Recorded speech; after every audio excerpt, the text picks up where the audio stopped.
Raja has advised various private equity firms, venture capital funds, corporates, Indian and international, and entrepreneurs on business strategy, corporate finance, leadership consulting, and their growth agenda. He has been involved in some of the marquee transactions for leading corporate and PE funds and has advised 400 transactions and advised many cross-border M&A and PE deals in the technology sector.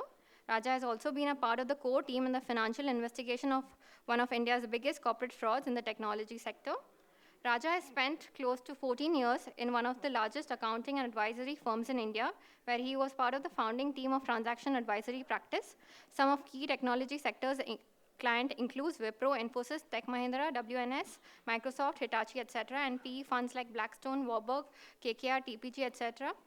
Raja is an active speaker at public forums like CNBC, CII, IBCA, VC Circle, Economic Times, etc., on various topics around technology, deals, etc., and is frequently quoted in various business newspapers. Over to you, sir. Thank you for that. Clearly not a great way. I was just reflecting, especially when we have, in my view, people on my left, distinguished panelists, who some of them for sure has shaped my career in the industry. So when she was actually narrating a little bit about my bio, I was actually looking a little odd. But anyway, I think we will start with this, which is the growth panel, growth capital. I understand there has been a lot of discussions around various topics, around ESG, on startups. And I think this panel, what we would like to dwell on is of course the current state of the ecosystem. Growth capital, growth private equity has been truly the leader, right? That's the reason of private equity's existence in terms of why really private equity came into being. Just quick opening comments from my side is when I was reflecting in the last 20 years of the private equity industry, if one looks at the last 2 to 3 years, not only has been there's a massive change of the pandemic, the digital, and a lot of stuff is all well spoken. But I think what I would really like to say is the kind of sheer amount of impact the growth capital private equity has made to India. 48 to $50 billion of capital was flown in 2021, one of the best years ever in India. This year itself, despite all what's going around, you already have $28 billion of private equity venture capital money into the system, and it continues to kind of expand, right? And the way I will possibly start is with Narayan. Thank you very much for coming in, Narayan. And I think no better person to start with that is Narayan. Talk through us a little bit about the macro. Where are we on the macro today? And a couple of quick reflections. People talking about global recession. People are talking about India holding up. India's growth rate has been 13.5% in the first quarter. People are talking about is it sustainable, not sustainable growth. Also the philosophy of TVS Capital. Over to you, Narayan. Yeah, a lot of you can look at the QR codes and read a lot about the various firms that are represented on the panel, including TVS Capital. At TVS Capital, we place the entrepreneur at the center of our investments. Of course, beyond that, we're looking to support both the entrepreneur and the business model in terms of making investments in India. So far, TVS Capital is one of those few funds that is 100% rupee capital. So in that sense, quite different perhaps than virtually everybody else who's spoken before and is on this panel. More in one-on-one conversations with anybody who is interested. On the macro, let me begin by saying people mix too many things in the macro. So I think it'll be useful for each of you to peel the onion to understand the macro. So the first way to peel the onion, I think, is there money? Where is the money going? But for those who are not, you can think of it as a broad money aggregate, something like, say, M2, on a base of nominal GDP. And in particular, this is very important from the point of view of the global economy, so that in the US or in UK or any of these more developed markets, which is actually providing a fair bit of capital even today to India, this notion of Marshallian K is the economics term that we use, has actually retracted in the last several months. So short-term money is actually shrinking in the world, and this is the worry that everybody has, and it's widely telegraphed. But you should also think about long-term money. The long-term money is going nowhere. It's really a function of demographics, and whether it be the Canadian pension fund or the US 401k system or the large superannuation funds from Australia, the Dutch funds, etc., the money is piling up, if you will. So you're actually, to use a bad metaphor from these flooding days in Bangalore, we are awash in money. So short-term money is shrinking, long-term money is a flood. So that's the first thing on money. The second thing is the allocation across asset classes. Across asset classes, you want to think of money as to whether it's going into equities first or non-equities, and let's say fixed income as an example. And what is happening is, with interest rates going up around at least the developed world by and large, the money is being reallocated from, broadly speaking, the equity bucket to the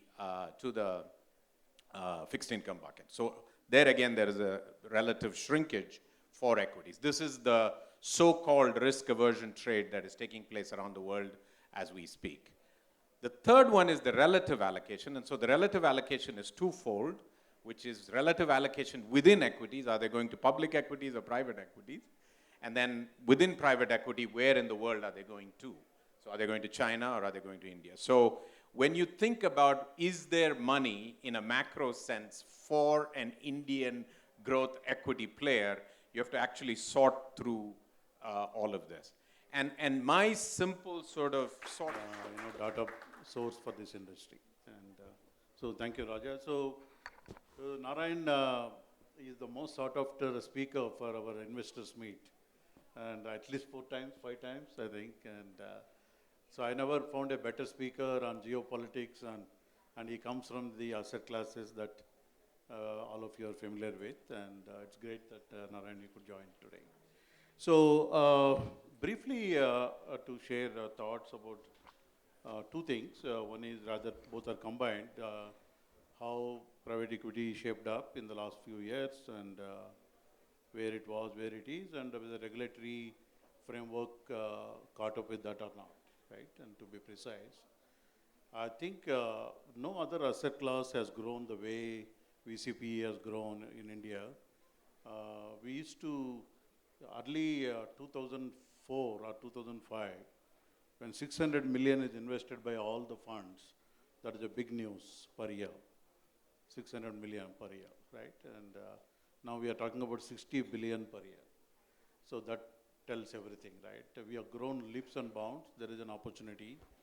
And so many players have come in. And so because of that various dynamics, there is opportunity. And also there is a lot of learning curve in this industry. People figured out certain sectors cannot deliver VCPE returns, like infrastructure, like power, like those kind of sectors. And people have rushed in, including us, and we figured out there are only few sectors who can deliver VCPE returns, and that is another reason why the few sectors are the target of every other fund today.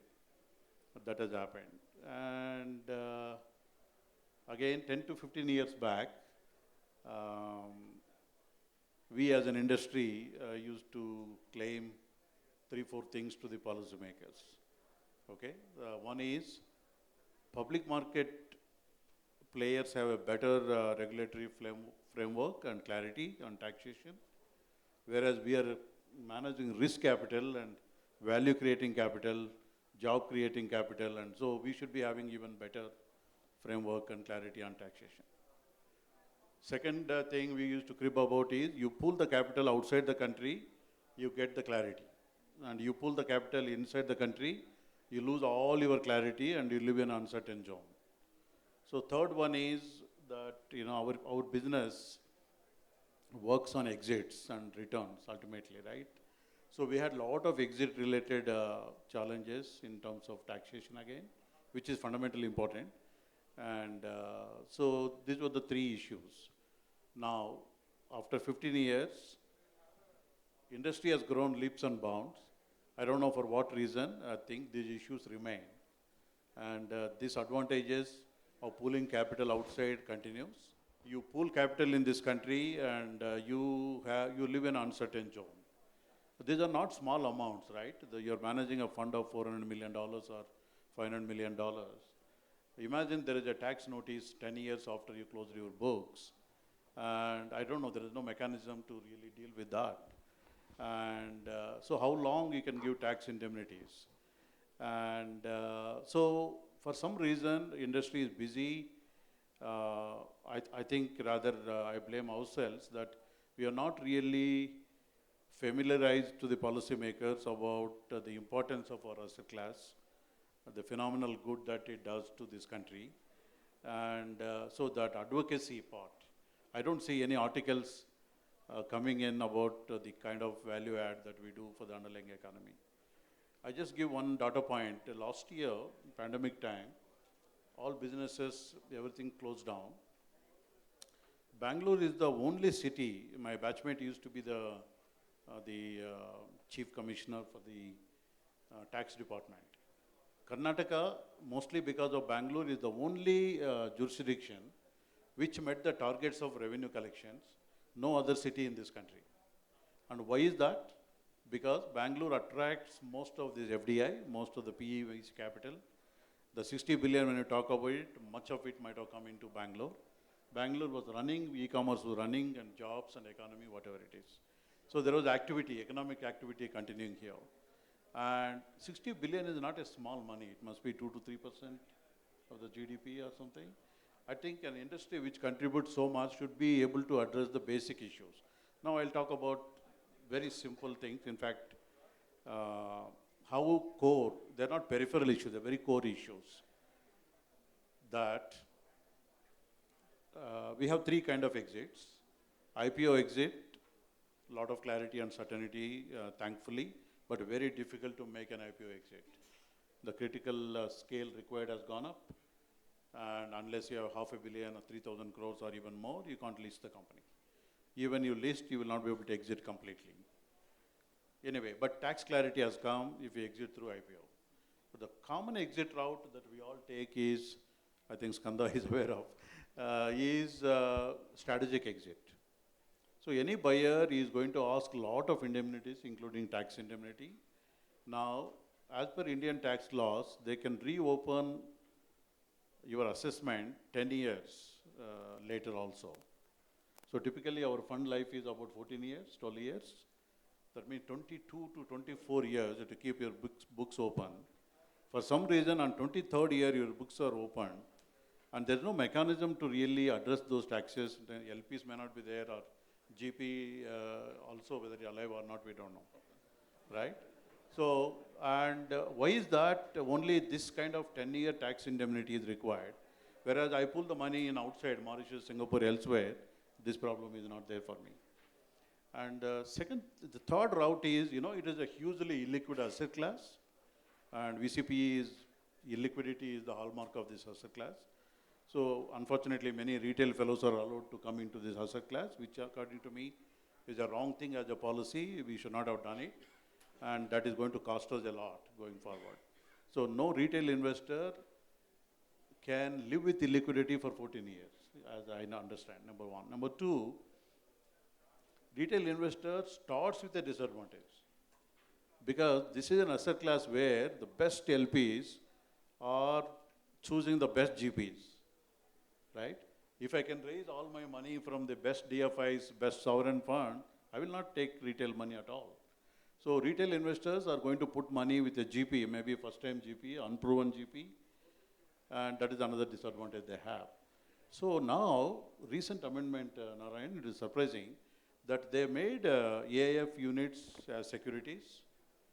So if you buy an AIF unit with a discount, For very important points, which I guess the industry really needs to come out with. I think coming from a consulting background, I can't agree more on the taxation side that, you know, everything, people are right, just to kind of tackle some of the regulatory hurdles. And you said very clearly clarity and certainty, right? If you really want to make some decisions, you need clarity and certainty. That's a basic for decision making. So I think thank you for covering that. I'll move to Gaurav. I think Gaurav, you know, from British Investment Corporation, I think you've been one of the active investors in India in various sectors, very highly impactful sectors. I think comment from your side, Gaurav, you've spent a lot of time in the financial services as well. Just walk us through the sectoral lens now from the industry, maybe on financial services, and also just give us a peek into how does an overseas LP look at India, right? While you've been operating, but there's also your LP which is outside India. How do you look that from an overseas LP perspective? Sure, thanks. And no, it was very interesting sort of being part of this event and hearing everyone speak. I'd like to pick up on what Narayan said, and you've touched on it a little bit, but I represent British International Investment, which in some ways is close to the investor that Narayan was describing, long-term patient capital. So we are funded by the UK government. We do not have a fund structure. We invest from our balance sheet, and we have a wide range of instruments to invest from, right? So, we are LPs in several PE funds in India, VC funds in India. We do direct equity investments. We do direct debt investments. We have a fairly large trade finance program that is relevant for countries outside India and in Africa. We do credit funds as well and structured credit. So in many ways, as Narayan was talking, I was reflecting on our journey as investors in India, in South Asia and in Africa over the last few years, and how actually we've seen what you're describing, which is the change in how people are looking at things and the availability of capital, in our own micro portfolio, if you can call it that, right? So we run a balance sheet of about £7.5 billion. And I think one of the advantages and a few advantages that come from having such a different structure is I just outlined them, right? One, not having a fund structure allows us to think over the long term, both on investing, so we are not under deployment pressure, and on exits. And second, having the range of instruments that we do allows us to move investment from one to the other depending on how the risk return is playing out. So I'll just say that, look, as conditions have changed and as what I would consider our favor. So in many ways, when we are investing, I've heard this term used often in investing, right? And bankers might be a little bit guilty of that, but can we create some FOMO around this asset? Right? Now that, I think we have stayed away from that, but that also means that, you tend to then have undeployed capital, which then we as an investor don't worry about. But you have to really try hard not to get swayed by short-term fluctuations or short-term availability of capital that is pushing valuations higher, or that is pushing asset prices higher. There are other things to do. And I think what has happened is just staying away from that sort of over-enthusiasm has meant that we are now seeing transactions that are very real that, were at different spots. A couple of years back, we may have said no to, but are now coming back into the market, and you're seeing more attractive pricing for you to enter as an equity investor. So I think just to Narayan's point, it's I think our thought process has been to avoid this feeling of missing out and stay true to our mission, which is investing for impact and investing for return. Right? Those are two very fundamental levers that we follow. every investment that we make has to have a development impact. Every investment that we make has to be commercially viable. Right? Just sticking to those core principles and not getting caught up in FOMO. Can you The just also talk about the yeah. sectors, Sure, the sure, impacts? I'll come to that. I think the second big thing that, I think, which I just pointed out, and this is also true for financial services, is that we are seeing the risk versus return ratio adjust back again towards more sensible levels, especially for financial services, right? I think there was a burst of exuberance, but now, even though metrics are at probably all-time highs, you're seeing credit growth return really strongly. Non-performing assets, even in the more vulnerable sectors of microfinance and in unsecured SME lending, are trending back to where they used to be. You're still seeing pricing levels be much more reasonable. I think that's the second, big thing that I'm taking away. The third thing, which is particularly relevant for how we invest, but I think is becoming much more relevant for the rest of the industry as well, is being clear about, like I said, what are the themes or what are the core areas that you are comfortable in, that you want to invest in, right? So, for example, we've made a very public commitment that about 30% of all our future commitments will be oriented towards climate positive investments, right? Now, that's a big claim to make publicly for an institution that puts out between $1.5 to $2 billion a year in South Asia and in Africa. Well, that's a commitment that we've made, and that is something that we will continue to deliver. But increasingly we are seeing, not just in climate, but also in other sectors, people are reaching out and saying, look, this is what we stand for and this is what we will deliver. So that's the other sort of third theme, I would say, that is emerging. So in summary, in financial services, I think I'm definitely... Right? Today it's 2.5 times, right? Obviously, liquidity has had a massive role to play in terms of what that relative benchmark is all about, right? So today, I mean, again, back in the day, if we were doing a deal and we were creating a FOMO around an asset which was priced at 12 times price to earnings, I've known investors who have scoffed at me and saying, what is wrong with you? Have you seen where the market is? It's only single digit. Today, people are still saying realistic valuations are 13 times sales multiples, right? So, I mean, in the SaaS world, of course, I have to qualify, right?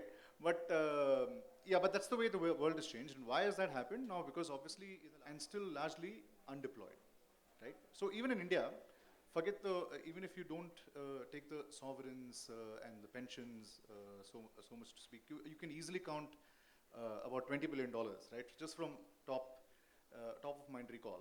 All of that committed to private equity as an asset class for this geography. And obviously, and most of that money has come from a fund structure. So which means in the next couple of years or 3 years, there is pleasure to deploy. That money has to come back in.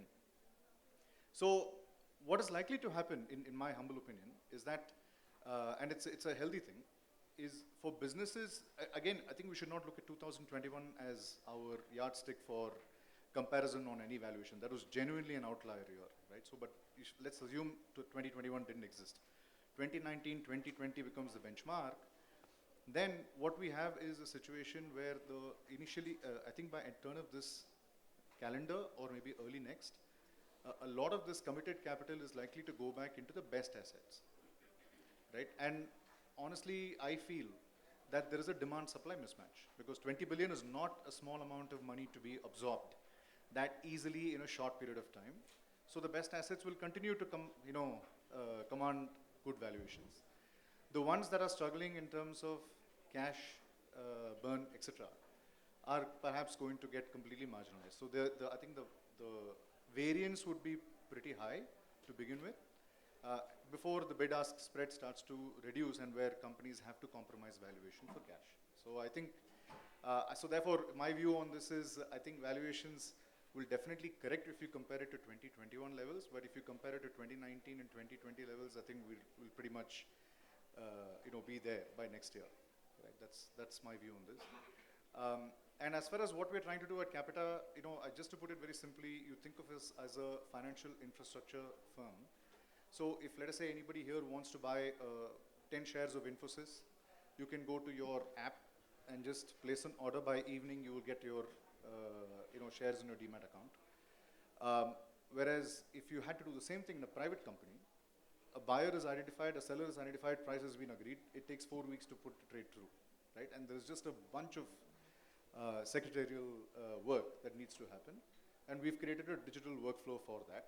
And so ideally we try to see how we can digitize and transform the way private markets work. For that, we start off with a system of records of ownership, be it for employees or for captive. So that's just in a nutshell what we're trying to do. Excellent. So I guess the investment banking liquidity focus, I think that continues. And I think I absolutely can't agree more that giving liquidity at the employee level is so very important asset class. Moving to Vinayak. Vinayak, you've obviously started your own firm from the legal world. Now, from the legal perspective, right, we've, 2021, 22 has started with a lot of disputes, right? Investors, founders, a lot of disputes are emanating. When one talks to investors, people say that there are more disputes that's going to happen to unravel in the coming months or years. Tell us a little bit about that. Is it real? Do you think it's really going to be a lot more happening, disputes and litigations?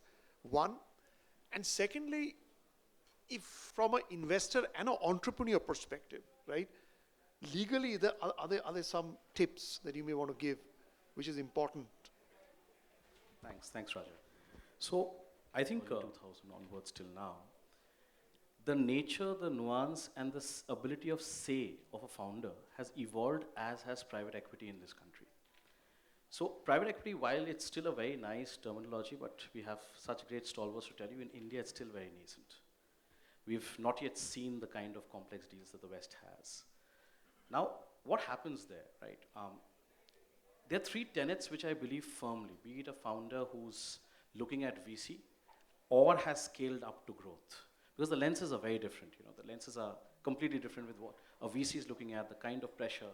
Bankers master the art of FOMO at that point of time. You have requirements of, 50% year-on-year growths, all of those wonderful things that come in. But growth capital is at a time when it's not so much about the founder as much as it's now about the business. Because the business has stabilized. The monetizations have stabilized. The valuations are at a particular level where a 2, 3, 4x is a reasonable return because the check size is that large. But if you see these disputes that have happened, and without taking names, without asking or outlining thought process of why and where those aspects came in, three constant pillars have always been there in my experience: respect, transparency, and intent. And this is common for the investor and the founder. So we at Vertices have been advising a bunch of founders, a bunch of investors. At an average, we do probably 100 transactions a year. And what we've seen is, even for the investor, the founders that we advise is, you have to respect the fact that none of them are cutting personal money and giving to you. They have a fiduciary responsibility.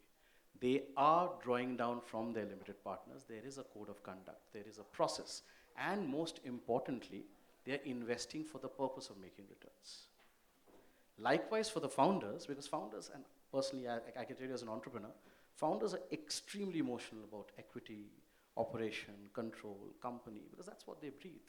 For an investor, the portfolio is one of several. For the founder, that's his life, that's his baby. So what is important is to try to have that maturity to understand that end of the day, it's the company that's foremost, and a company is made of stakeholders.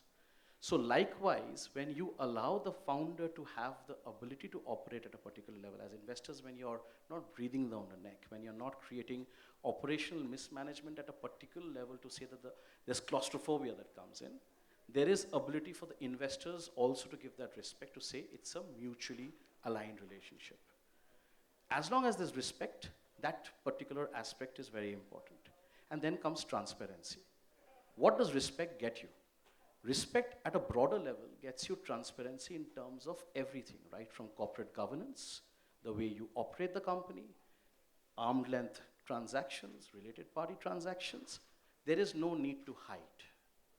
The moment you have the broader picture, I don't want to get into technicalities of legal jargon, that the different aspects, but look at the macro, the larger picture. Transparency means that you are comfortable enough to show to your investor how you're operating the company, and your investor's comfortable enough to know that I am trusting the founder to build that company and I am the sounding board. So for a founder, it's very important to realize the value of a true investor is not the tangible. The check is there. Everyone will sign the check if you're doing a good business. It is the intangible that matters. Can you tap your investor for that intangible?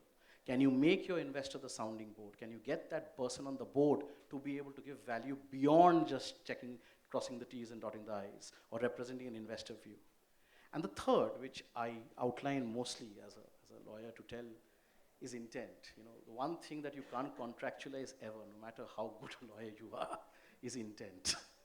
So if intent is a question, then there are lots of aspects, right? Somebody may suffer from an invincibility order and say that I want to go out shouting everywhere. Somebody may say I want to make much more money myself before I make money for the rest of the world. So there are multiple dimensions as to why this happens. So what people are perhaps not asking, it's a very sensitive question you've asked, people are not wanting to talk about this, is how much is too much? How much is too much of corporate governance versus how much is too much of oversight? How much is too much of interference? And if you have these three tenets aspect factored in, to my mind, that question will not come into rise. And if that doesn't come into rise, you realize that at the end of the day, we are all stakeholders. For me, in my firm, the way I look at it, irrespective of what we do, I may have founded the firm, but we are all stakeholders. We are, at the end, benefit for everyone. So the founder has to look at it with respect to different investors. We've seen in our experience, right from a Series A to maybe, a pre-IPO deal, we've been across the cycle. From a $1 million round to a $250 million round, we've been across the cycle. And we've seen early stage investors protective enough of my right as a stakeholder and a custodian of my LPs, is enough ability and ammunition to say and let the founder be in check. And as a result, for the founder, a genuine founder knows that at the end of the day, if there is value attrition, if there's value erosion, it is for everyone, including the founder. The largest value attrition is for the founder. So a smart founder would factor that in.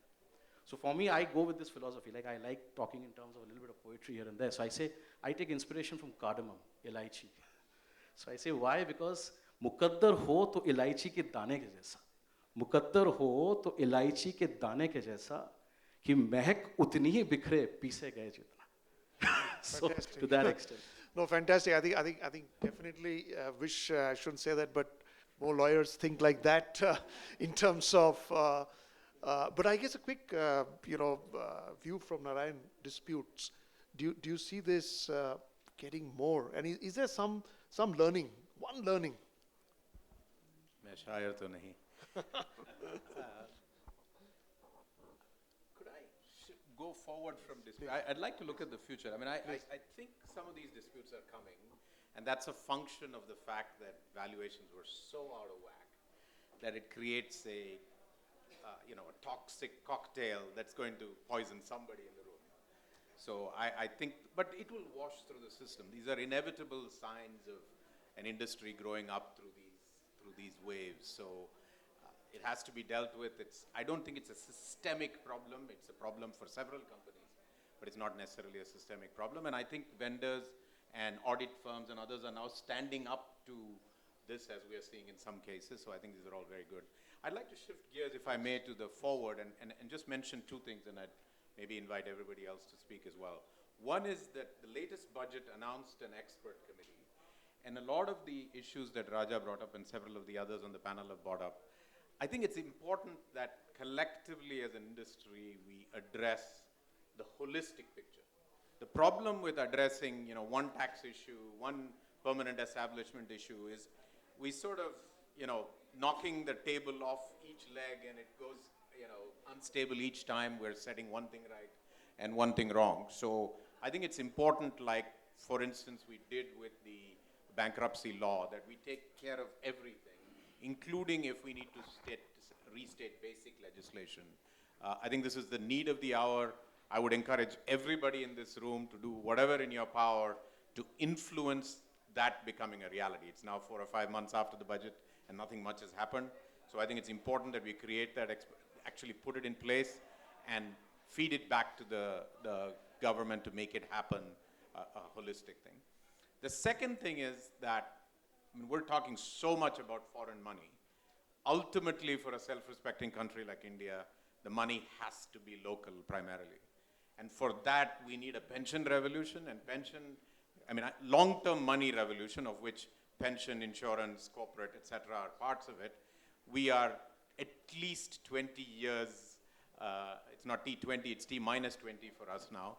So we need to make sure that we are on that revolution 15, 20 years from now, for which we need to start now. Chile, for example, very small country, started this in the late 80s and is a great beneficiary of the pension revolution and its funding of the private equity sector. So I think it's extremely important that these two things happen, one for the next 5 years and one for the next 20. Perfect. I think just following the trail is prediction. We heard India's not decade, India's century. Prediction for the industry. And how do you want to place the future now? Yeah, I think many speakers here said that the allocation from the foreign funds is not even 1% of what they do elsewhere in the world, even 0.5% maybe, right? And with the domestic reforms happening, we, just to take a view from Narayan, the way we are speaking to the Indian institutions is that, we are celebrating 100 unicorns. So we tell them, who really deserves credit for these unicorns? That Indian entrepreneur and mostly foreign capital. I think 80% is owned by foreign capital and 20% owned by Indian founders. So Indian pools of, even less. And Indian institutions, they had money, Indian HNS had money, but for some reason we have not taken risk and we are not able to count those successes, right? So it is a very, very important, that's what we are communicating, and pension funds. For example, LIC is one large institution with, I think, 2 to 3 lakhs crores of surplus premiums they get every year. That alone can really, a small portion, in fact, I'm meeting the LIC chairman this week. This is what we continue to say, but now, as you rightly said, we need action now and long-term capital from the country. And one more thing is, since retail investors start with a disadvantage, the best way for them to participate in the asset class is fund of funds. And fortunately, SEBI has already created the framework, and fund of funds have the clout to really get into the best managers. And that route they should take, and they can really mobilize a lot of capital here. So I think relatively speaking, India is in a great spot, and for various reasons, we continue to grow. And private equity action continues. And I'm not surprised the 60 billion per year kind of flows or investments in a year will continue.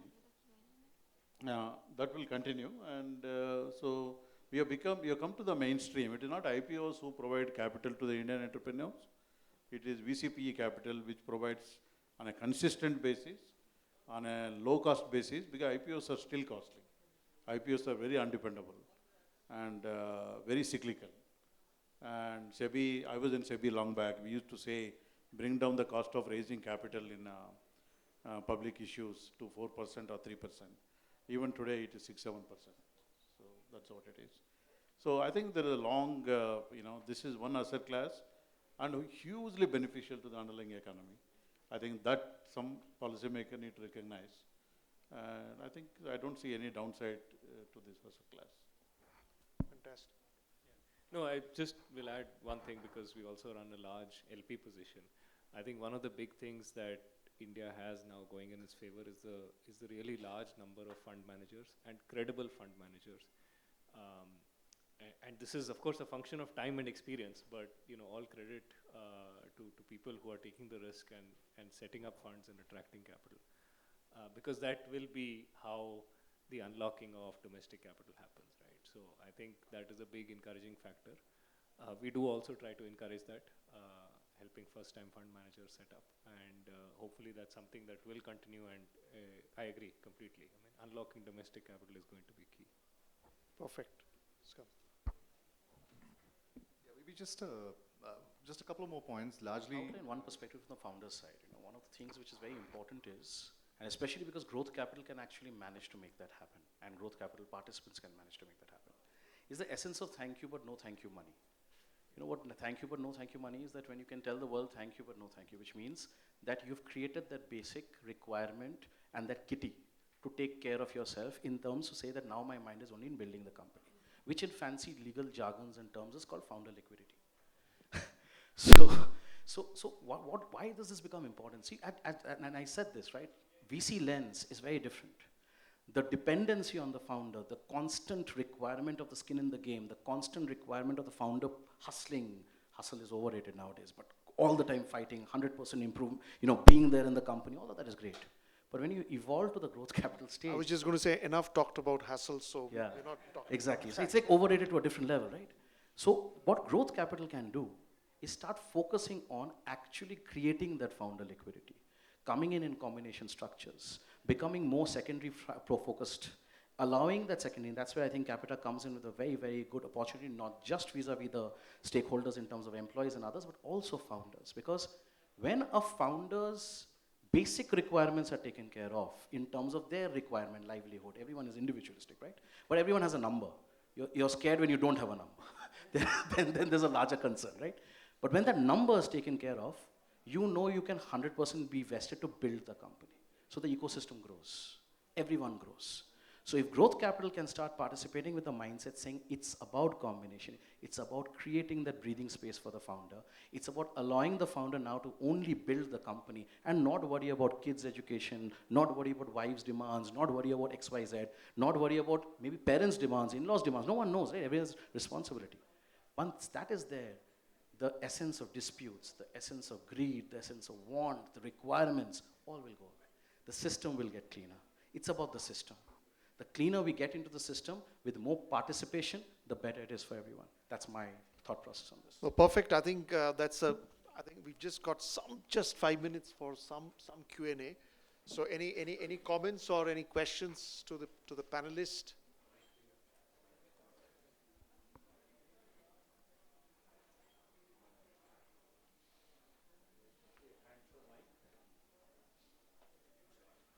Right guy. Yeah. I'll only say, we work in a marketplace where pay high valuation, no problem, but scale spectacularly well so that you created the value. Okay. I'll just add one thing. I think you're comparing apples and oranges because I think what you're talking about is the LBO market. And the LBO market is DOA in India at the moment. So it's really not apples to apples comparison. We do 100% equity investment in India with the characteristics that Raja Kumar just mentioned. So what you have to do for the engineering oriented among you is your delta P is delta E plus delta PE. Take delta PE as negative, right? So your E has to make up for your decline in multiple.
Session of growth capital.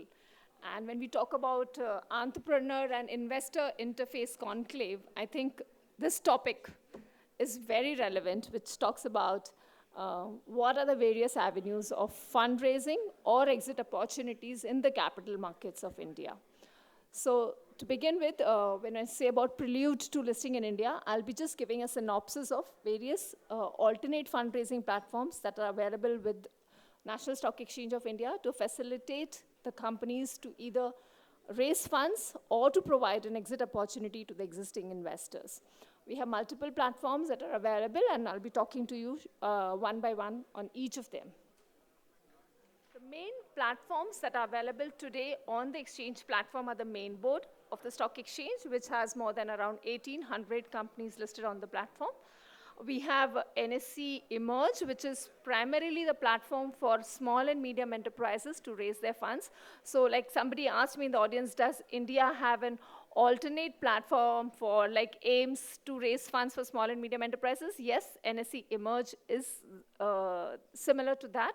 And we also have something called as NSE IGP, which is the Innovators Growth Platform, which is technically the fundraising platform for technology, or I could say new age economy companies to raise funds.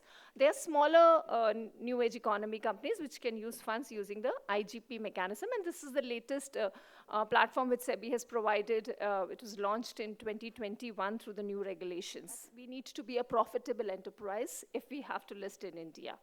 Again, here the regulation over a period of time has evolved, the framework has changed, and now we have provisions wherein not all platforms say that you need to be a profitable enterprise before you decide to list on India.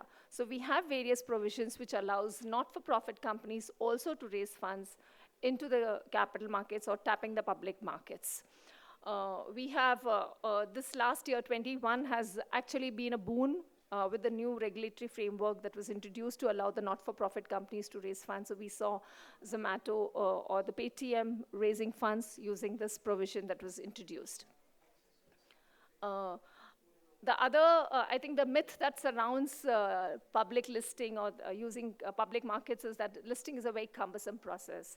But again, to my belief and to my experience, what we have seen over a period of time is that it's very similar to the private multiple rounds of funding that you do. And it is obviously a very structured process of raising funds. It obviously includes a lot of disclosures. It needs documentations. But it is not a cumbersome process at all. I think the entire effort of the public markets has been to make it as least cumbersome as possible.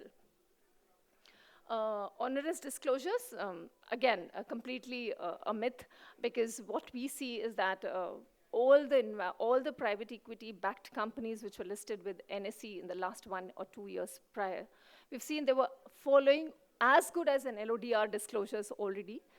They were already following most of the corporate governance norms, and in fact, the norms, or I would say, they were more pressurized for compliances while they were unlisted entities, and they found that, being a listed entity, it was more disciplined and structured and very timely. So again, onerous disclosures is something which we don't see companies having problems with when they're already backed by private equity guys or venture funds. They find compliances to be one of the easiest things that can be adhered to being a listed entity. Overseas listing, most of the companies we realized in the new age economy companies specifically felt that it was overseas listing was a better opportunity than Indian listing. But over a period of time, again, last 2 years have been completely, they've killed that notion, and we've seen a lot of businesses which were grown in India, homegrown in India, could be related to Indian customers, have raised funds in India, listed at India, and the process has not been cumbersome, or they've not been devoid of any large marquee investor not participating into their IPO because they decided to list in India. So those myths that surround the public markets, public listing in India are completely something that has been taken care by the regulatory framework that has been introduced and being reviewed from time to time by the regulator. So to begin with, if a company decides to list onto the main board of the stock exchange, does the fundraising using the main board mechanism, you have two options or two parameters, criteria through which you could list. So if you're already a profitable enterprise, what you need to have a track record. You need to have profitability as specified by the regulator, which is the ICDR requirements, and you need to have minimum tangible net worth of particular numbers that have been mentioned here. But in case you do not meet the profitability track record, or you don't have the net worth requirements, you also have an option to raise funds using, or to list yourself using the 6-2 mechanism. So it's very commonly known as 6-1 or 6-2, so I'll be using those terms. Please don't get me wrong. I think everybody knows that it's either you list under 6-1 or 6-2, so I'll just continue with those terminology itself. So 6-1 allows for profitable companies to list, and under the provision of 6-2, not so profitable or not profitable companies can list onto the stock exchanges. What happens in case you're a not profitable company, and how do you go about listing? The process is the same, but what happens in a not-for-profit company or companies listed under 6-2, in order to ensure that you do not have higher retail participation happening into this company, initially, at the time of IPO, your 75% of your IPO proceeds, or your 75% of your IPO issue size should be catered to the institutional investors. Institutional investors have been defined again by SEBI, and they are registered with SEBI. So 75% of it has to be offered to the institutional investors, and the remaining can be offered to the non-institutional investors. So that's the caveat that SEBI or the regulator has built around for companies which are not-for-profit companies or negative net worth companies. We've heard in the previous session how the markets have evolved, not only with respect to investments through the private equity or venture funds, but also into the capital markets or the public markets. You can see we've shown the development or the growth since last 2 decades, and we can see the completely a different scenario in the year 1920, 2021, and 2021, 22. So it's grown significantly. This is the statistics that I'm demonstrating about the main board. So we have seen that there's been a huge number of IPOs that happened in the last year. And not only it was that, the number of IPOs were high, but the success of these IPOs was strongly demonstrated by an overwhelming response by the investors. We could see the deal size technically increasing. And overall, the landscape changed in the last 1 year. But the reasons that can be ascertained too have been put in the box out there, which says that we've seen huge influx of investors in the last 2 years. Retail investors have come into the market. Today's headline was about that we have 10 crore demat accounts in India. So this is the way that we've seen the capital markets growing, and we can see the change happening here. I think the trend is completely demonstrating how newer investors have come into the market, and because of this, we are able to see a deal size which has shifted significantly. We are able to see number of IPO applications that were there earlier has changed in the last 5 years, and we've seen huge number of applications per IPO that has come across. So I think we also discussed in the previous session that it is the domestic capital which has been sustaining the growth of the Indian capital markets for the last few months, where the FIs have taken up their money outside of India. So this influx of capital, you can completely see from the number of new investors that have got added into the capital markets, and which is really a very encouraging story for the Indian capital markets. Coming to the next alternate platform, which is for small and medium enterprises, we have aptly named it as NSE Emerge. It is a platform which provides small and medium enterprises to list onto the stock exchange. So the question here arises is that there was already a platform which was available where companies were listing and raising funds. Why was the need to introduce a secondary platform? Because what was applicable for main board, we realized that some of the small companies found it extremely onerous, and they were not able to meet the eligibility criteria specified there.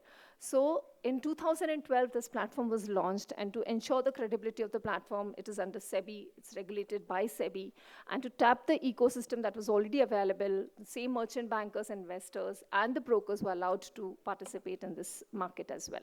So what is different for this segment? Now you saw at the main board, you can list a profitable company or a not-for-profitable company. In SME, what you can do is, or the Emerge platform, what you need to do is that a company which a paid-up capital of less than 10 crores can only list on the SME segment. So here there's no definition of MSME Act that applies to SMEs. It's purely based on your paid up capital. If your paid up capital is less than 10 crores, you can list on NSE SME Emerge platform. If it's between 10 to 25 crores, you can have an option to list either on the main board or on the SME platform, provided you meet the main board criteria if you are in the range of 10 to 25. To make this process very easy and to onboard and to encourage more and more SMEs to list, NSE also stipulated several very relaxed conditions. You need to have a track record of 3 years, 2 years of EBITDA positive, and positive net worth. So if you meet these 3 criteria and your paid up is less than 10 crores, you're good to go and list on NSE Emerge. No profitability track record, no, I would say, turnover requirement, nothing. So we've already seen the success of this platform with, and 4,000 crores of funds have been used. Put together, the market capitalization of these companies is more than 40,000 crores. So this is the growth that this segment has demonstrated. And a wonderful feature that this platform offers is that by listing on the SME platform, you have an option to migrate to the main board. So, you know, you are a small company. You're not able to meet the high or the stringent eligibility norms that are applicable for main board. No problem. You be an SME, you are an SME, do your business, demonstrate your growth, and then you become eligible. You have an option to migrate to the main board, and we can see more than 100 companies which were listed on NSE SME platform today are trading on the main board of exchange. So it's a very important feature, and it's a very aspirational for SME companies that, yes, we are able to go to the main board, which otherwise today, if you talk, the criteria would not have allowed it to list themselves onto the main board of NSE. There have been several differences that have been specifically thought about and mentioned for relaxations on the SME platform. So I'm going to be just talking about some of the comparisons between NSE main board and Emerge. Like Emerge is only for SME companies. Main board is obviously for larger companies and looking for exit opportunities to offer to their marquee investors. We've also seen some of the investors like Bloom also exit using the SME mechanism, the Emerge mechanism. So it's not that SME is completely devoid of an exit opportunity. We've seen, but it's far and few, where on the main board, it's more rampant that we see larger investors exiting using this listing mechanism. I've already spoken about the paid up capital requirements.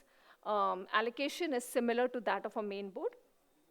Here, in order to ensure that the compliances are not too onerous onto the SME companies, the frequency of compliances has been reduced. So what is quarterly for a main board has to be half-yearly for SME companies. So again, a leeway has been provided. Public float has been maintained at 25%, and minimum allottees required to complete an SME IPO is 50, whereas for a main board, you need at least 1,000 allottees. The differences that have been kept for SME segment, the significant differences that have been introduced for SME segment are that you can invest in SME either at the primary market stage or at the secondary market stage only in lot size of 1 lakh and above. The idea is to keep the retail investors away from the SME segment to make it participative only for informed investors. In order to ensure that SME entrepreneurs or SME investors are not completely lacking liquidity into the secondary markets, there's a concept of market making which has been introduced in SME segment, wherein the market maker gives a buy and a sell quote on a daily basis, ensuring mandatory liquidity. And the third biggest difference that, again, the framework has introduced for SME segment is 100% underwriting. Now, this 100% underwriting ensures to the promoter that his IPO will be succeeded. He will not be, spending money on a process which could lead him to not getting the funds at all. So this, again, has worked and gives a lot of confidence to the investors, a lot of confidence to the entrepreneur, and cast a huge responsibility on the lead manager that unless they're very sure about the success of the IPO, they wouldn't want to go and hit the markets about it. So I think these differences that SEBI has put in the framework. The third platform that I spoke about is the Innovators Growth Platform. This is meant for technology-focused companies to list. Again, there's no minimum track record requirement, no profitability requirement here. The relaxations with respect to compliance submissions have been relaxed here. It's again a half-yearly submission here. Number of allottees have been relaxed here. The lot size here is pegged at 2 lakhs and above. And these companies also have an option to migrate to the main board. So though it's introduced for the new age economy companies, we still have a company to come and list on this platform and see how this platform is going to be attracting the investors as well as to the investors. It's still to test waters, but there is a framework available in case there is a smaller new age economy company which is backed by investors. There is a platform for which they can come and list themselves here on the IGP. That's it from my side, and I'll be happy to take any questions on this matter. Thank you. Please, ma'am. Any company, we've still to test waters with IGP. IGP, the framework was recently introduced in May 21. We are awaiting a listing on the IGP platform. But like you said, Zomato, the Paytm, Nykaa, Policy Bazaar, Delivery, they were all listed onto the promoter dilutes his stake, and the funds are raised for the company. We've seen far and few exits also happening through the SME. So it's not that that platform is not available. The platform is available, but generally what we've seen is these are family-run businesses, not already diluted their capital, but the first time they dilute the capital is when they hit the public. Zota Pharmaceuticals, I don't know if you've heard about it. They're very, I think, present across the length and breadth of the city with respect to generic medicines. So we have multiple companies that have listed.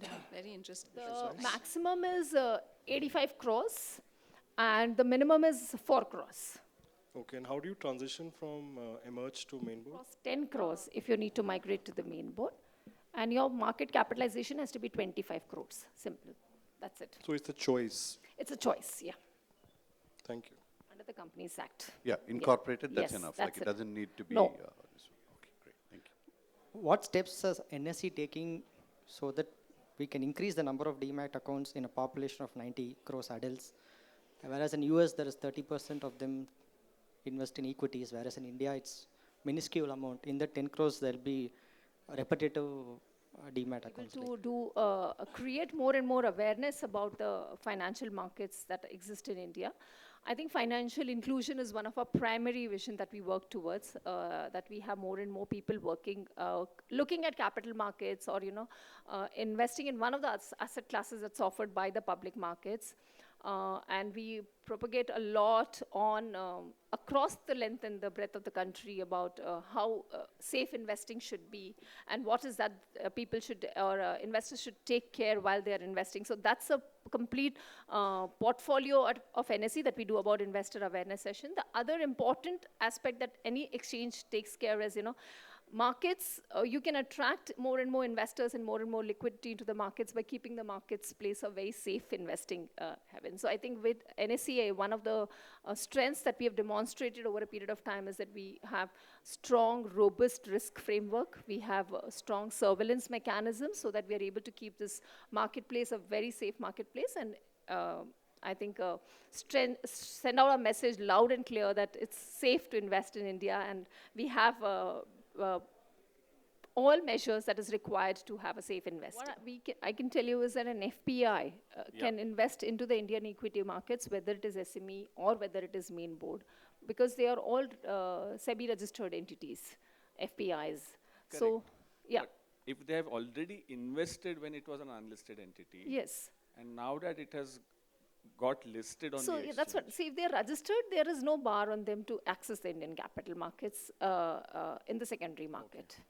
Okay, all right, thanks. Yeah, thank you. HR, who would give the memento to Rachna. Rachna, can you please come on the stage?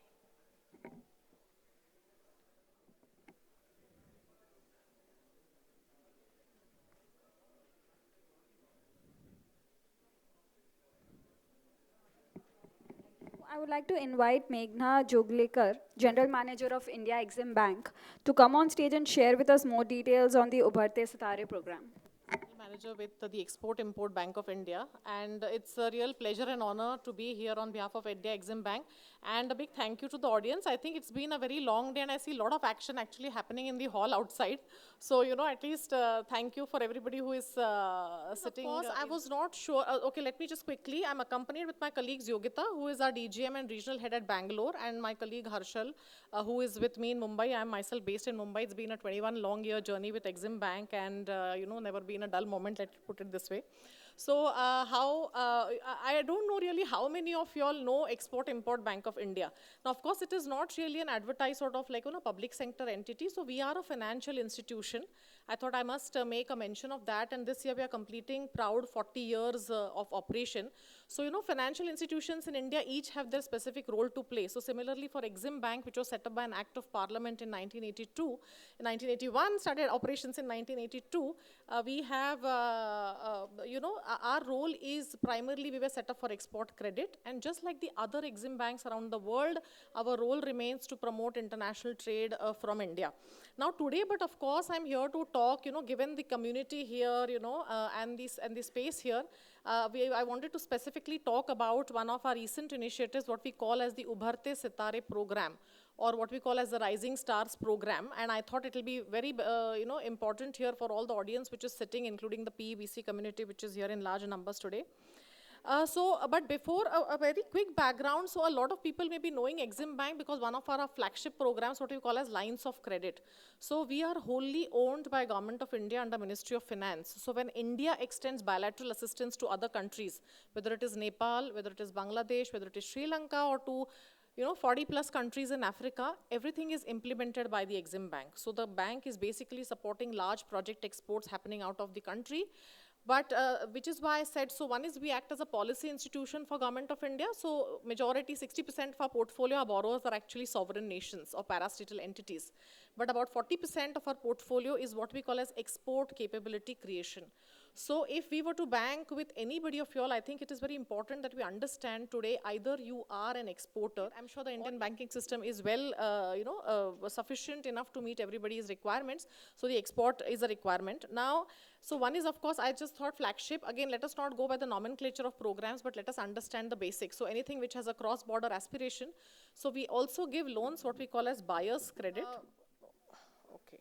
Yeah, so I was here. So one is, of course, as I said, another of our flagship programs we have is buyer's credit, where we actually lend overseas who necessarily import from India. So the Indian supplier is free from country risk or from buyer risk.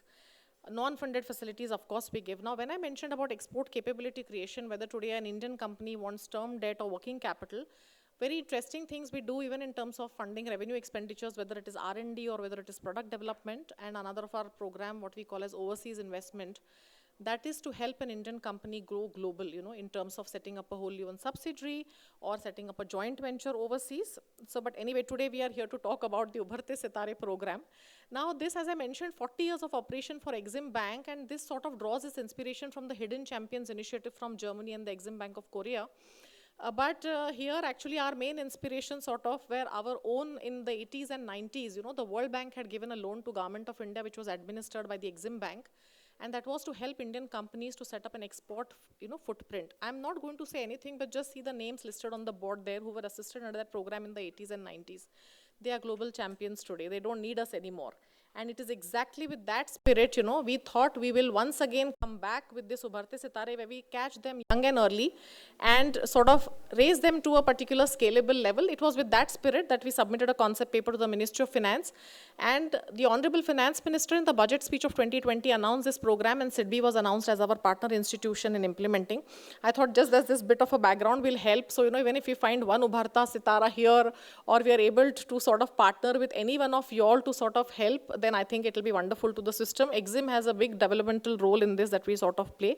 This was exactly the FM speech which she quoted in the budget, where she said, for some select sectors, she announced a 1,000 crore scheme.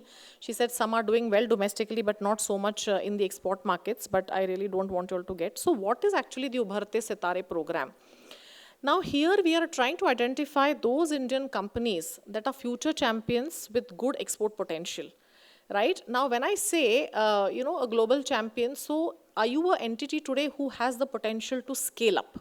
So are you, now, of course, when you say scale up, so today, let's say maybe you are a 10 crore turnover company. Are you a 10 to 100 crore story? Are you a 50 to 500 crore story? Are you a 30 to 300 crore sort of a story? Which means, in the next 5 years, do you see yourself exponentially growing up? And when you say that, it is very important. So let us understand this is not an SME financing program. SMEs, of course, are the largest beneficiaries under the program, because if there are two large corporations, then of course, you don't need that handholding support. So it is very important that the identified Indian company has some sort of a differentiated unique value proposition, either in terms of product, its process, its market, or its technology, which is giving that edge to sort of go on a very fast track growth for that particular company. And that is for you all to tell us. And now here, of course, when I say that we want to support typically comes in the form of 3 pillars. Debt, of course, as bankers last 21 years in Exim, debt is what I've been doing day in, day out. That is something we understand. Equity is an interesting piece of mix that we have started. And there is a small grant component, or what we call as technical assistance or a need-based assistance. I'm not going to go into the breakup. When I come to the 3 pillars, I'll just quickly explain.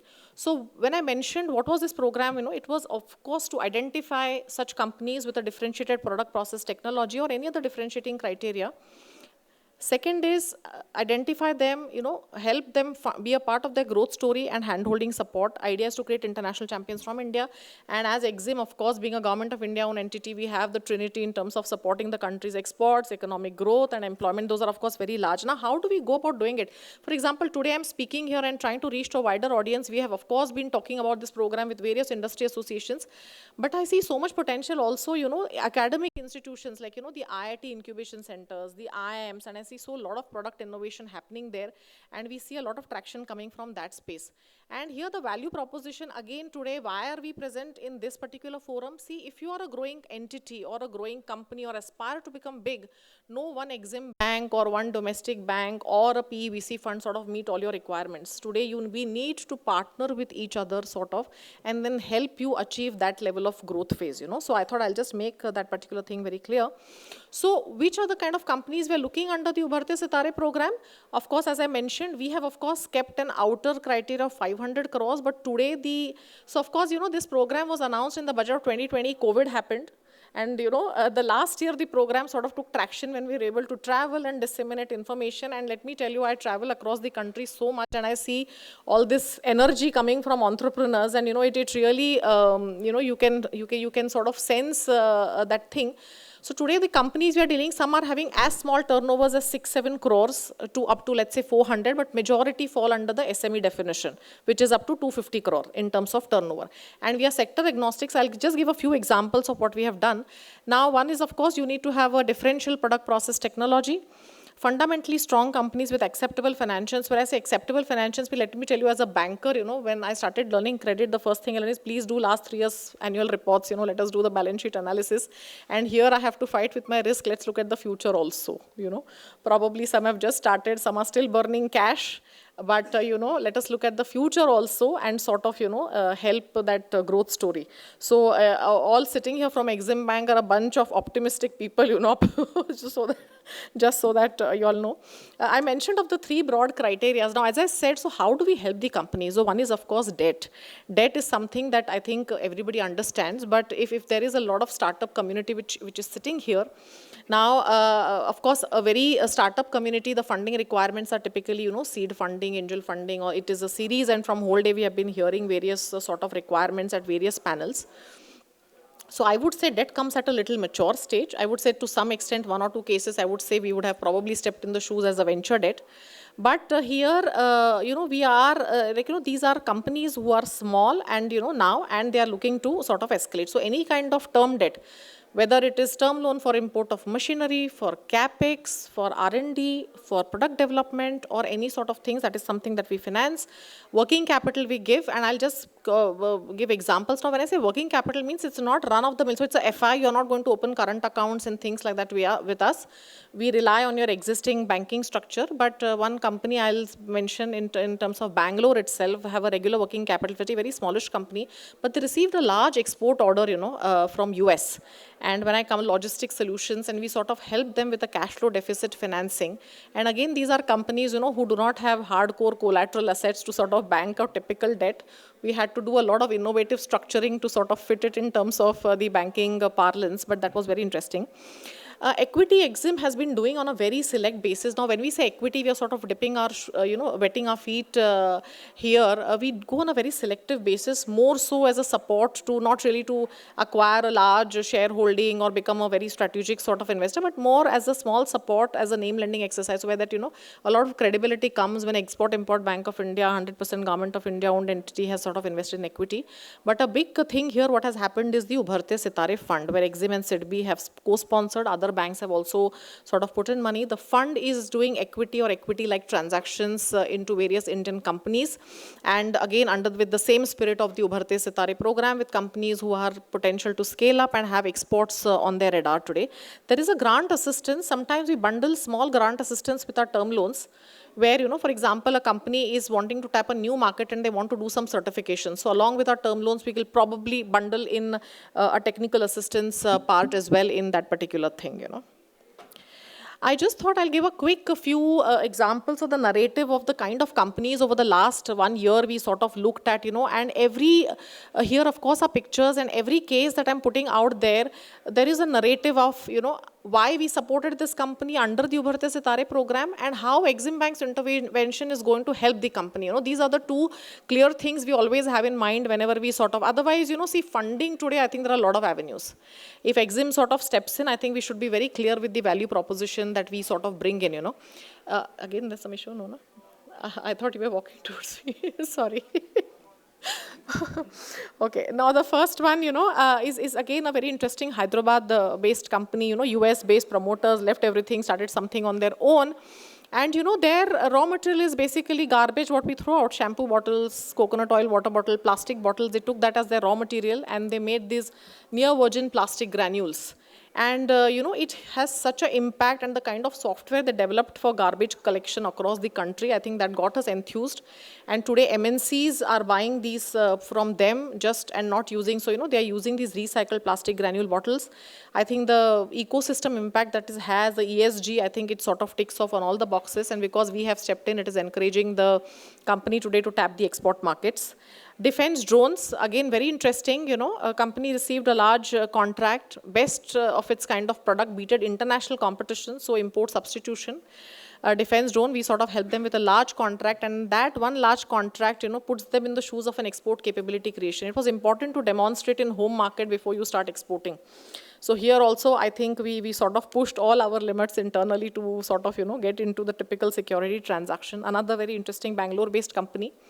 A very interesting thing they have, they supply the global positioning systems to all the defense systems in India. Now they are embarking on an R&D project for exports, and pure R&D risk is what we have taken. So this is again again, these are all supported by debt for R&D. One was supported as a cash flow deficit financing. One was given a machinery loan. Another small Bombay-based company, they are the very small company, but they are the only suppliers of lipids to mRNA vaccines. COVID, of course, the balance sheets were sort of affected. Very interesting. This fourth track, I was just discussing with somebody today. As you can see, there are pictures of shoes and handbags and leather accessories. There is this another track, we talk to various global MNCs who operate in India, whether it is Decathlon or IKEA, Walmart.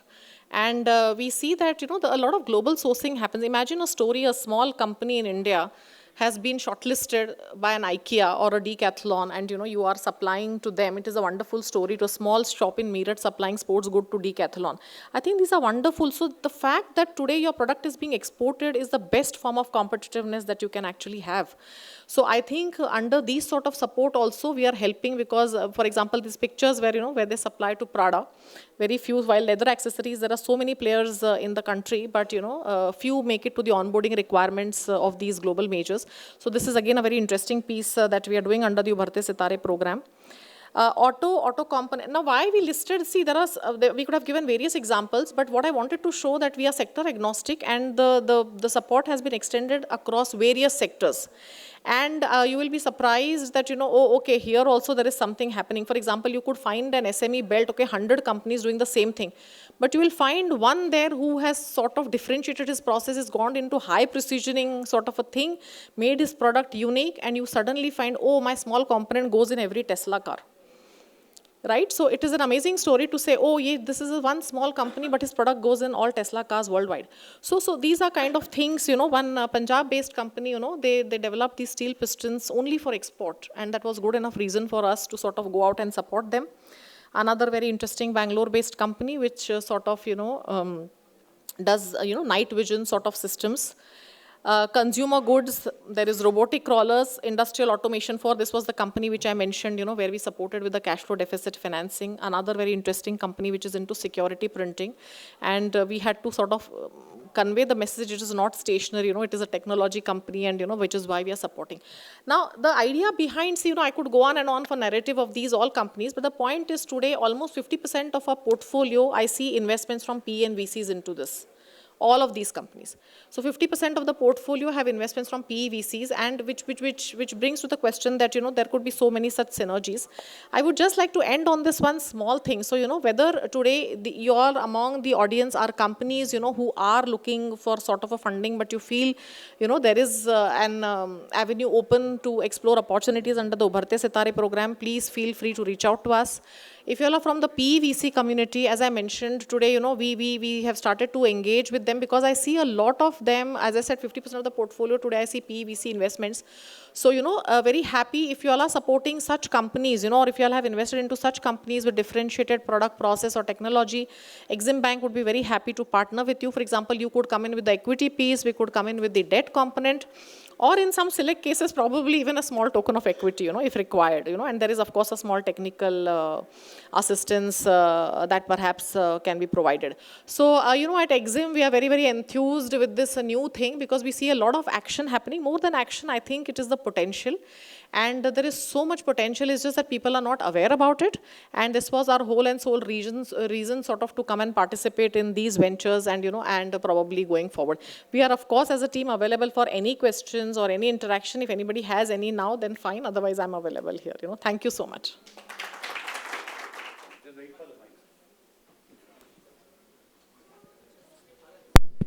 Your debt, am I correct? Okay, no, now let me clarify that. No, see, the terms of the debt. So one is, let me clarify, it is not an unsecured debt. Right. Okay, so unsecured, when you say unsecured, see, there is a grant component. Grant, of course, that money is not coming back. But when I say, if I finance a particular project, naturally you will be secured by charge on those assets. But sometimes, for example, I can see today in a lot of new companies, not all of them have collaterals, to say, acha, everybody has a gaadi and a bangla to sort of keep as mortgage, and that is where we understand. So we are also trying to look at new ways. For example, in some cases, we escrowed the receivables to sort of strengthen. It is, of course, not the primary, but it is to strengthen. In some cases, for example, we said, okay, let us have promoter shareholding as a charge. Again, see, on paper, it is all zero because unless you realize its value. But having said that, it is a mechanism to sort of strengthen the whole base case. In one or two cases, we have also lending in foreign currency as well as rupee. But sometimes when the universe is of SMEs or startups who are yet to have sort of active treasury and all, it is better to start with the home currency. But of course, the choice remains. So cost of credit is a very valid question. I wish I could have said, okay, Ubharte Sitare is a standardized product like a home loan, 5 saal ka loan at X% interest rate. Unfortunately, it is not. So it is totally depending on the gap. So, I say flexibility in the way of the terms of the credit are typically based. So again, as I said, we look at it as a developmental financing. A lot of our companies are supported by NBFCs who are in double-digit interest rates. Exim does not look at it in that particular spirit, in that sense. Of course, so, So I have not seen, so interest rates, of course, will be competitive. It will be in line of the market. At least in the last 1 year, we have been just running around and I have not seen anything fall off because of the interest rate, So that eventually falls in place, till the overall structure, the spirit, I think, is sort of met. So it will be at competitive rates, whether it is foreign currency or whether it is Indian rupees. So the benchmark is typically not repo, it is MCLR. So every bank will have its own sort of a benchmark. So sometimes it will be MCLR, it will generally be MCLR linked if we are giving a rupee term loan, and that sort of changes. Anyway, we are in a rising interest rate scenario at the moment. Yeah. So, ma'am, you Yes. mentioned Very you insightful session. I would like to call upon again Mr. Nagarajan to give the memento to Meghna. Purely focusing on Web3. So I would like to call upon Vineet Vijay Raghavan, who's the principal or SPI family office, who will be moderating this specific session.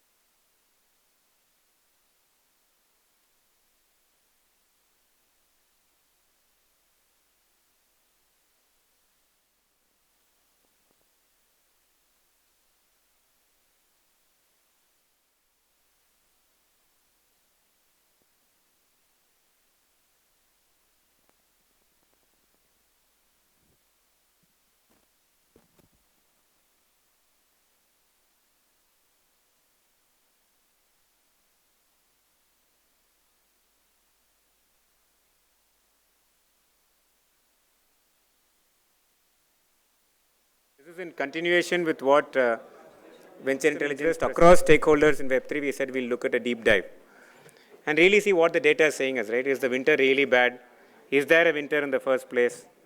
What's going on with this? And the data has been very interesting. There have been some insights. So we said we'll go and do deep dive in a panel and discuss amongst ourselves if the data is corroborating anecdotally with the panelists. Right? So we look at, so it's going to be a continuum. We look at the data, we'll talk to all the panelists across various stages of investments. We have global investors, we have domestic investors, focusing both build in India and build for India. And we'll see what and how everybody is thinking. So hopefully by the time we get to dinner, it's not too far off, we'll have an idea as to we'll be in a position to start building our own heuristics on Web3, right? So this is what the data is saying, this is what people are saying. So if I were to start, what are the heuristics I should start with? So can I be left with something from where I can build my own heuristics? Right? That's kind of the idea for this evening. And I believe that from that perspective, it's the first time in India we're taking a look at Web3 historical data of all investments that's ever happened in India. So thanks Arun and the research team and Sid and everybody for putting this together. Right, so now we'll look at, in terms of investments from a quarter-on-quarter basis. So surprisingly, largest investments and the deal count and everything that happened was in, we were asking, is this real? Will this happen? What's Web3? So on. And suddenly there was a surge during the first quarter of 2021, and then things really took off, right? I think the aberration to Q2 2021 was, is it slowing down, what's happening? But I think a lot of the deals were front-ended in the first quarter and then continued again in the third quarter. That's really what happened. Right? And the most surprising thing was the number of deals, and this thing has not stopped in Q2, when all the, perhaps if you were to consider, and what we are considering as the start of the winter, that didn't stop deal making happening. Size was also large. I mean, you can ignore Q1 22 in some sense because there are some outsized investments earlier committed that happened. But the cadence didn't stop, right? Q2 continued and Q3 is still going at a very healthy pace. But two broad themes we are identifying, which I think the data is throwing out. We'll get there. If you look very carefully from earlier, the Q3 2020 is when we said from here that things were starting to move, right? So Q4. There's a very strong convergence in terms of mean median, saying that the deals were happening concentrated around certain stages, right? And that's why you have the convergence of the mean median, and you saw that happening, right? And like I said, yet again in Q4 21, you had a very close convergence, meaning that the deal sizes and the concentration of deals, the number of deals happening were in certain stages and certain sizes, right? So you're sensing that there's possibly some convergence happening there, right? Q2 22, again, things took off. There were a couple of large deals that happened, so it went off board, right? But again, we are converging back close to the same mean median this quarter, right? I mean, we looked at this data till the middle of August, but it's getting closer and closer. And what that seems to indicate is, except for that outliers in 22, in the second quarter, there seems to be some convergence in terms of which stages investments are happening and what kinds of investments are happening. And this is kind of what we can pick up from this data, which is quite obvious. Right? I said, is this really true, right? Can we start looking at series-wise and quarter-wise what's happened? Clearly, I mean, the data is very self-explanatory. I don't want to bore any of us with this, but look at the Series D data and so on and remove them. Clearly, if you start further looking, you will see that the bulk of the traction is happening in seed and Series A. Right? Having said that, there have been Series C and Series D deals, right? And they are throwing those divergences, right?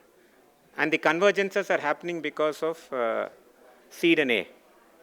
If you can see that, and if you go back and look at this data and go here, you will see clearly the same quarters and the same trends. And so there's some further evidence pointing to what we might be building on as possible things that are happening. And we said, okay, let's look at sectoral and see if there are some insights that are coming out. Right? And clearly, if you start looking at sectors and what's happening, surprisingly, there is a lot of traction. There was a lot of traction in consumer. Right? Look at social, look at consumer. I mean, before really the large headwinds and the winter set in, significant capital went into those spaces, right? And what that was leading to was like a build for India also. We are building from India and building for India. That was largely the consumer play, right? Whether it's centralized finance, exchanges, and this and that, and so on and so forth. It was actually targeting the Indian audience, so it's built for India and from India, right? So that was how things were moving. If you start looking closer from Q2 and Q3 2022, you will start observing that both infra and B2B have started gaining considerable interest. I said, okay, this seems to be that perhaps there is some similarity between the convergence of trend and what's happening here, right? Is this really true? Then we said, let's look at the technology classification for more clues. Here it became very clear that, the last couple of quarters, there's been a huge convergence in services and blockchain infrastructure and protocol. There is lots of money going in there. Where else was money going? In terms of the number of deals and the money going, there's a lot of money going in there. Where else was money going? There was a one-off, say a Guardian Link, some NFT, whatever it might be. There are some other instances of large GameFi kind of deals happened, one-offs, but those were higher round, more confidence deals, with the hope that perhaps with that kind of capital, these guys can ride through the winter. Right? It seemed to indicate this, and now we are more or less certain that the data is pointing to that trend. Right? So clearly it seems like with the headwinds, there is still a lot of confidence, deals are happening, and there is confidence in the build for India theme. Right? I think surprisingly, conventional VCs are still very bullish about building from India.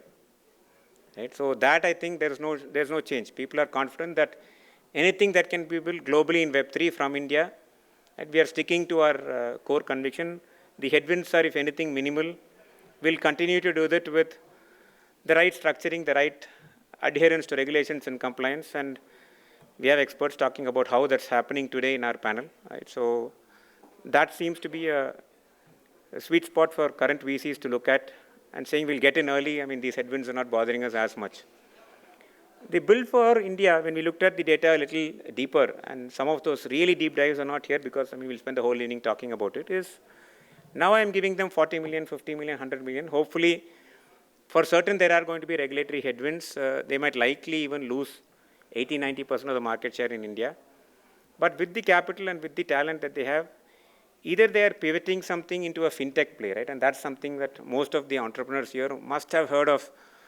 A lot of, oh, I was something, now I am something, right? And they have suddenly a Web3, a DeFi plays, borderline becoming a fintech play and so on. And this great pivot is happening in the consumer space, right? How do I become more regulatory compliant with this capital and what do I do? Right? And yet again, something we'll touch on in our panel. And saying that's one aspect of how people are thinking about this, right? The other aspect is, these are young startups, these are seed, series A, so let me go give them capital. Let them build out something in infrastructure or B2B or services where it's a global play. If we have a strong footage there, we know what to do. Let's continue doing that. Let's not try to reinvent the wheel. And we are very confident we are compliant. Neela is here, she'll tell us how to be compliant. So there's conviction to put money there. So it seems like those are the two ends of the barbell where you're seeing investments moving. Right? So are we building from India, are we building for India? Right? And what sizes of capital do guys building for India currently have to handle these headwinds? If you're building from India, what's at play? Right? Is it talent? Is it capital efficiency? What's going on there? Why are people doing this? Are they really doing this? We have 3 VCs here who will tell us if they're really doing this, if they really think we can build from India. Right? So the composition of the panel also is based on this data. So we have people to kind of cover the spectrum of what we have here. And this is, more granular. Again, it will reinforce exactly what we said. So now I wanted to wait for this slide before and share all this before this, because now you can clearly see that what we have said happens here. And start looking at the percentages, you will understand the bar sizes are sometimes slightly misleading because of the size, the overall size of the capital, but look at the percentage in that quarter and you'll realize what I'm saying. Right? For example, blockchain infrastructure, it's jumped from 9.1 to 56, right? So that's where the money is. These are, I'm not going to spend time talking, these are all very obvious. Most of us will know what these are and who they are. Again, if you look at the mix of some of these things and what they're pivoting, what they're doing, you'll understand that most of them are in the, except for Polygon, perhaps are in the consumer social space. if you will, and have enough capital to ride through headwinds, right? And likely have a market that they can sustain through the headwinds or enough capital to rebuild the market. Right? So again, kind of seems to align with what we've been thinking about so far. Right? Then we said, okay, if that's the case, let's deep dive and look at what happened post-winter and or winter start, which is Q2 of this year. Right? Yet again, it seems to indicate that very clearly that, you know what, this is the values on the other side show that barbell distribution. Hence, you will see a couple of NFT deals so large that the pie is larger. But focus on the left side, you will see the deal values. And there you will see that clearly blockchain infrastructure is doing what it's supposed to be doing. Right? And so, again, centralized and all that because of the aberrations, one or two large investments, you will see what's there. And he said, okay, can we look at what's happened in terms of value by deal size here in this crypto winter? Yet again, if you see the trend, the infrastructure guys have raised limited capital and have the headwind facing capacity because of very low regulatory challenges. Right? I mean, if they're structured properly, they're doing the things correctly from India, I don't think there's too much of challenges. Yet again, services, if you look at the consumer or the centralized game and so on and so forth, they'll be very well capitalized. Right? Anything consumer social you see here, you know that they're well capitalized. Therefore, they can handle, right? I mean, each of them are north of 100 million raised. They can reasonably tide over headwinds. So then the question becomes, if you're doing something now when you're facing headwinds, what do you do? Right? How do you think about this? And we'll talk about it in the panel. Right? So in short, I mean, we've talked about what's happened post-winter. So while it has shrunk, for those of us that are here from morning and looked at the overall VC data, it's quite healthy. At 25 plus, we're still very healthy. We're in good shape. Right? I mean, certainly we're having deal activity, while not as much as perhaps earlier. There's a slowdown, but nowhere close to what crypto has done in India or anything like that. I mean, if that, we're not going to be here. So way more optimistic than people are thinking it is. And I thought we should highlight that everything is not gloom and doom. Right? I mean, in fact, it's the opposite. The serious guys are actually doing things now and raising money. And that's the reason why you're seeing deals being announced. Yet again, the median is shrunk because people are moving early. Right? And that again shows us that even the AAs are not happening as much as seed and pre-series A. Right? And that's why the convergence is happening. Again, this further reiterates the build in India versus the build for India theme that we've been talking about, the B2B and the segmentation. Right? The last 2 points clearly indicate and corroborate what's happening there. Right? While in a week from now, they're actually launching the metaverse for Chennai Tennis Open. I think the first one in Asia, Arjit, is that correct? Yeah. It is, right? So the first metaverse in Asia that they're doing and in partnership officially with the World Tennis Association. So I thought just to further lighten up and get us all ready for the panel discussion, he'll quickly tell us what he is doing for the metaverse and what's happening. Right, so I think given that we've all started talking about metaverses and it's such a talked word, right? Whether anybody's done it or not, whether anybody's visited it or not, but people talk about it all the time. It's very fashionable to talk about metaverses. So we said this, matter that we'd maybe like to make a little bit of a change. We'd start with actually creating something for a change. Tournament with WTF New York is quite a path-breaking event because if nothing has come out of Asia, nothing has come out of India either, right? To that extent, what we've tried to build, and we've already built it, so we'll go live with Decentraland as our partner in the next 3 days' time, right? So it's quite interesting, quite exciting. I'm sure that, in the next 10, 15 minutes that I'll present a little bit about the company and a lot about what we're doing with Chennai Open. You guys would find it very interesting. And yeah, at the end, if there are questions, I'm more than happy to take a few of them. Yep. So this is just a little bit about our company. So Raj, who's actually the founder, CEO, chairman of India Blockchain Alliance, he's our chairman as well. Somebody whom we go back with for some period of time. Very well known in the blockchain space, done very well. I think advisor to almost 25, 30 companies, some of them in India, some of them overseas.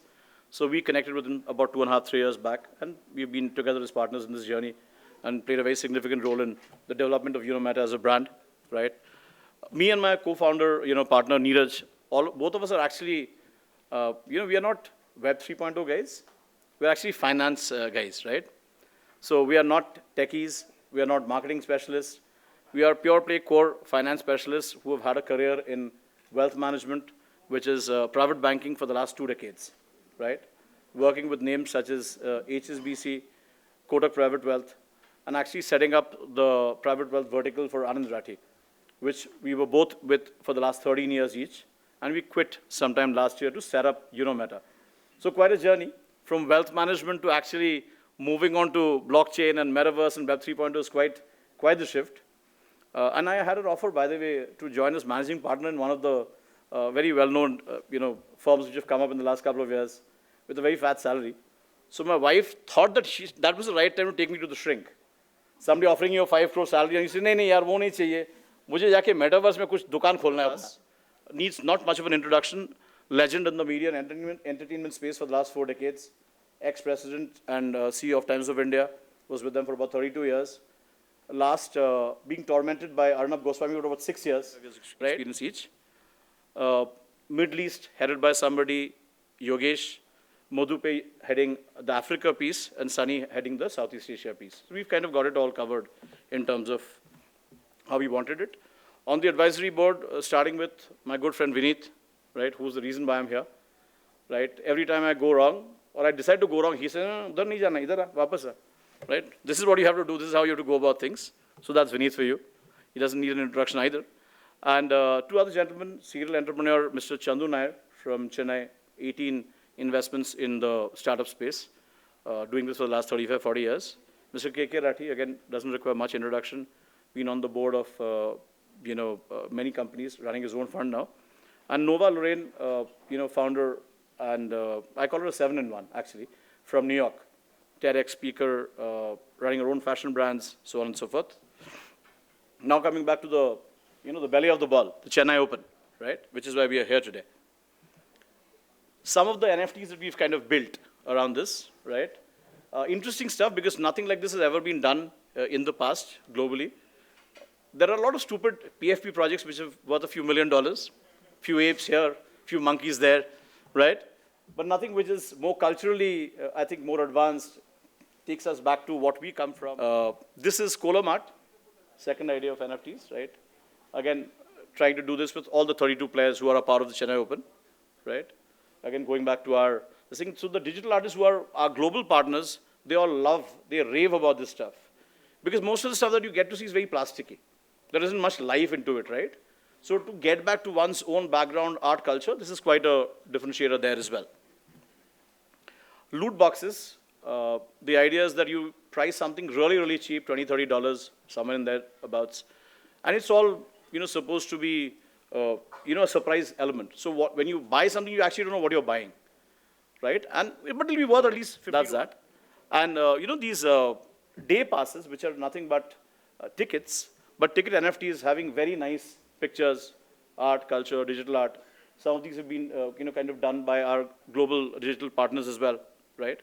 So very interesting ones, which when I showed it to people around, they were like, wow, these are really nice. We'd love to have a few of these as well. This is interesting also because we are, in the month of December, we are working very closely with the FIFA World Cup. So we plan to do a few of this stuff over there as well. So in terms of sports, we are pretty much up there. If you're doing international tennis, if you're doing the largest event, global spectacle, football, FIFA World Cup, then you're pretty much up there in terms of what you want to be, where you want to be. Now to get on to the Chennai Open Metaverse itself, I think just put on the YouTube video.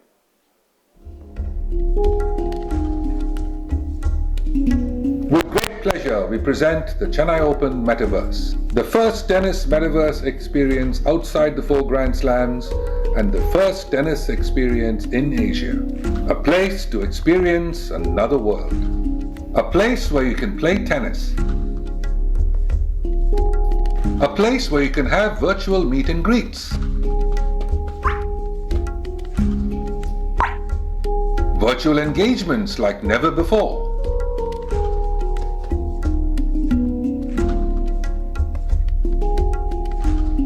Phew, wonder how kids do this so easily.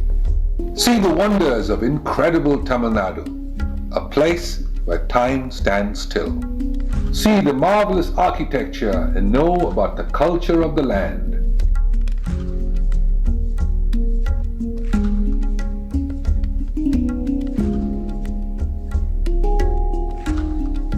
Collect the exclusive Chennai Open NFTs on OpenSea.io. Trade Thanjavur dolls, AI art, and loot boxes, and many more. Experience outside the 4 Grand Slams and the first tennis experience in Asia. A place to experience another world. A place where you can play tennis. Rather let each of you introduce yourselves. A place where you can have virtual meet and greets. Who you represent and what they do in Web3 and perhaps what you've done in Web3 in the last. Virtual engagements like never before. Post-winter what's happening. So let's get that going right away. Babu, let's start with you please. Hi, good evening. My name is Babu. How kids do this so easily. See the wonders of incredible Tamil Nadu. A place where time stands still. Based out of See the marvelous architecture and know about the culture of the land. representation of in around 36 countries around the world. Sandbox and Animoca quite early. So we have 3 unicorns from our 14 investments so far. And we invest into 4 sectors. Web3, entertainment, gaming, financial services, and infrastructure / protocol, not directly protocol. Now, my blockchain experience has been more prior to that, where I have set up a couple of decentralized derivatives exchanges in both Bitcoin as well as Ethereum in the 2016-2017 time frame. My background is more traditional outsourcing, and I moved over around 2016 into this space. That's my introduction. Thank you. Thanks, Vineet, for having me. My name is Nitin Sharma. I'm co-founder of a fund called Antler India. We are very, very active at the pre-seed stage and doing things quite differently for the last 18 months. It's good to see some familiar faces, and hopefully you followed some of our work. I have been a VC for the last 14 years, initially in the US, then part of the founding team at Lightbox, which these were conventional VC fund journeys. I then created my own micro VC called First Principles. And as part of that, in 2017, stumbled into the VC side of blockchain and crypto. A lot of people were trading Bitcoin, but nobody was funding startups to create the infrastructure for this new thing. So I happened to become, I think, the first VC in India for 2 years, only doing blockchain crypto investments from the first seed rounds done in India. And really had a thesis that we could build out the next internet, the future of the next internet. We didn't have the word Web3 at that time. It was called blockchain. Then people started doing more crypto. Then it became Web3. But really had the thesis that it's a huge opportunity and I would bet my own career on it. So I've done about 15 or so investments myself. And as Antler, we are a global platform. We've done about 30 investments globally. And to your last point, Vineet, in fact, we are speeding up and doubling and tripling down right now. So 23 founders here still can get funded. 23 founders can get funded tomorrow, yes. Good evening.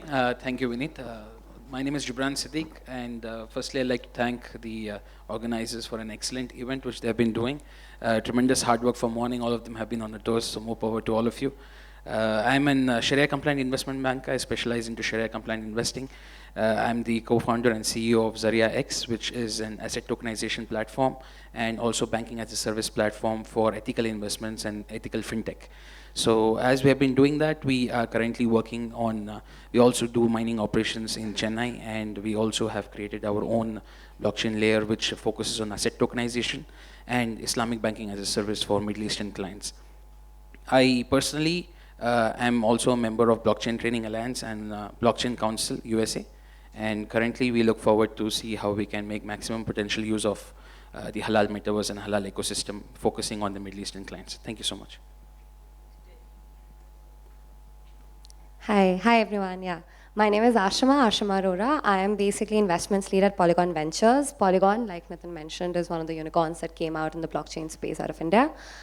We are basically the $100 million ecosystem fund that's basically trying to increase the presence of Polygon as well as support early stage entrepreneurs working in Web3, building on Polygon or potentially building on Polygon in the future. We make investments at a global scale. We invest across all of the different verticals across Web3, and that is basically in tandem with Polygon Studios also, which is our gaming NFT entertainment arm, including Metaverse. And prior to this, I've been in the banking space, not as much experience as the esteemed panel here, but just a few years, and I've been a crypto trader since 2017. And how many investments do you have room for tomorrow morning? I said, how many more investments do you have room for tomorrow? He's committed 23, so 23 tomorrow morning, and you want to bring us another 23 or? They can do many more. They can do many more, yeah. Hi, my name is Neela Badami. I belong to a profession that is playing catch up with all these guys. So I'm a lawyer. I'm a partner at a pan-Indian law firm called Samvad Partners. We have offices in 5 cities across the country. Venture capital, private equity, tech law is one of the flagship areas of our firm, something I've been doing for the last 15 years at the firm.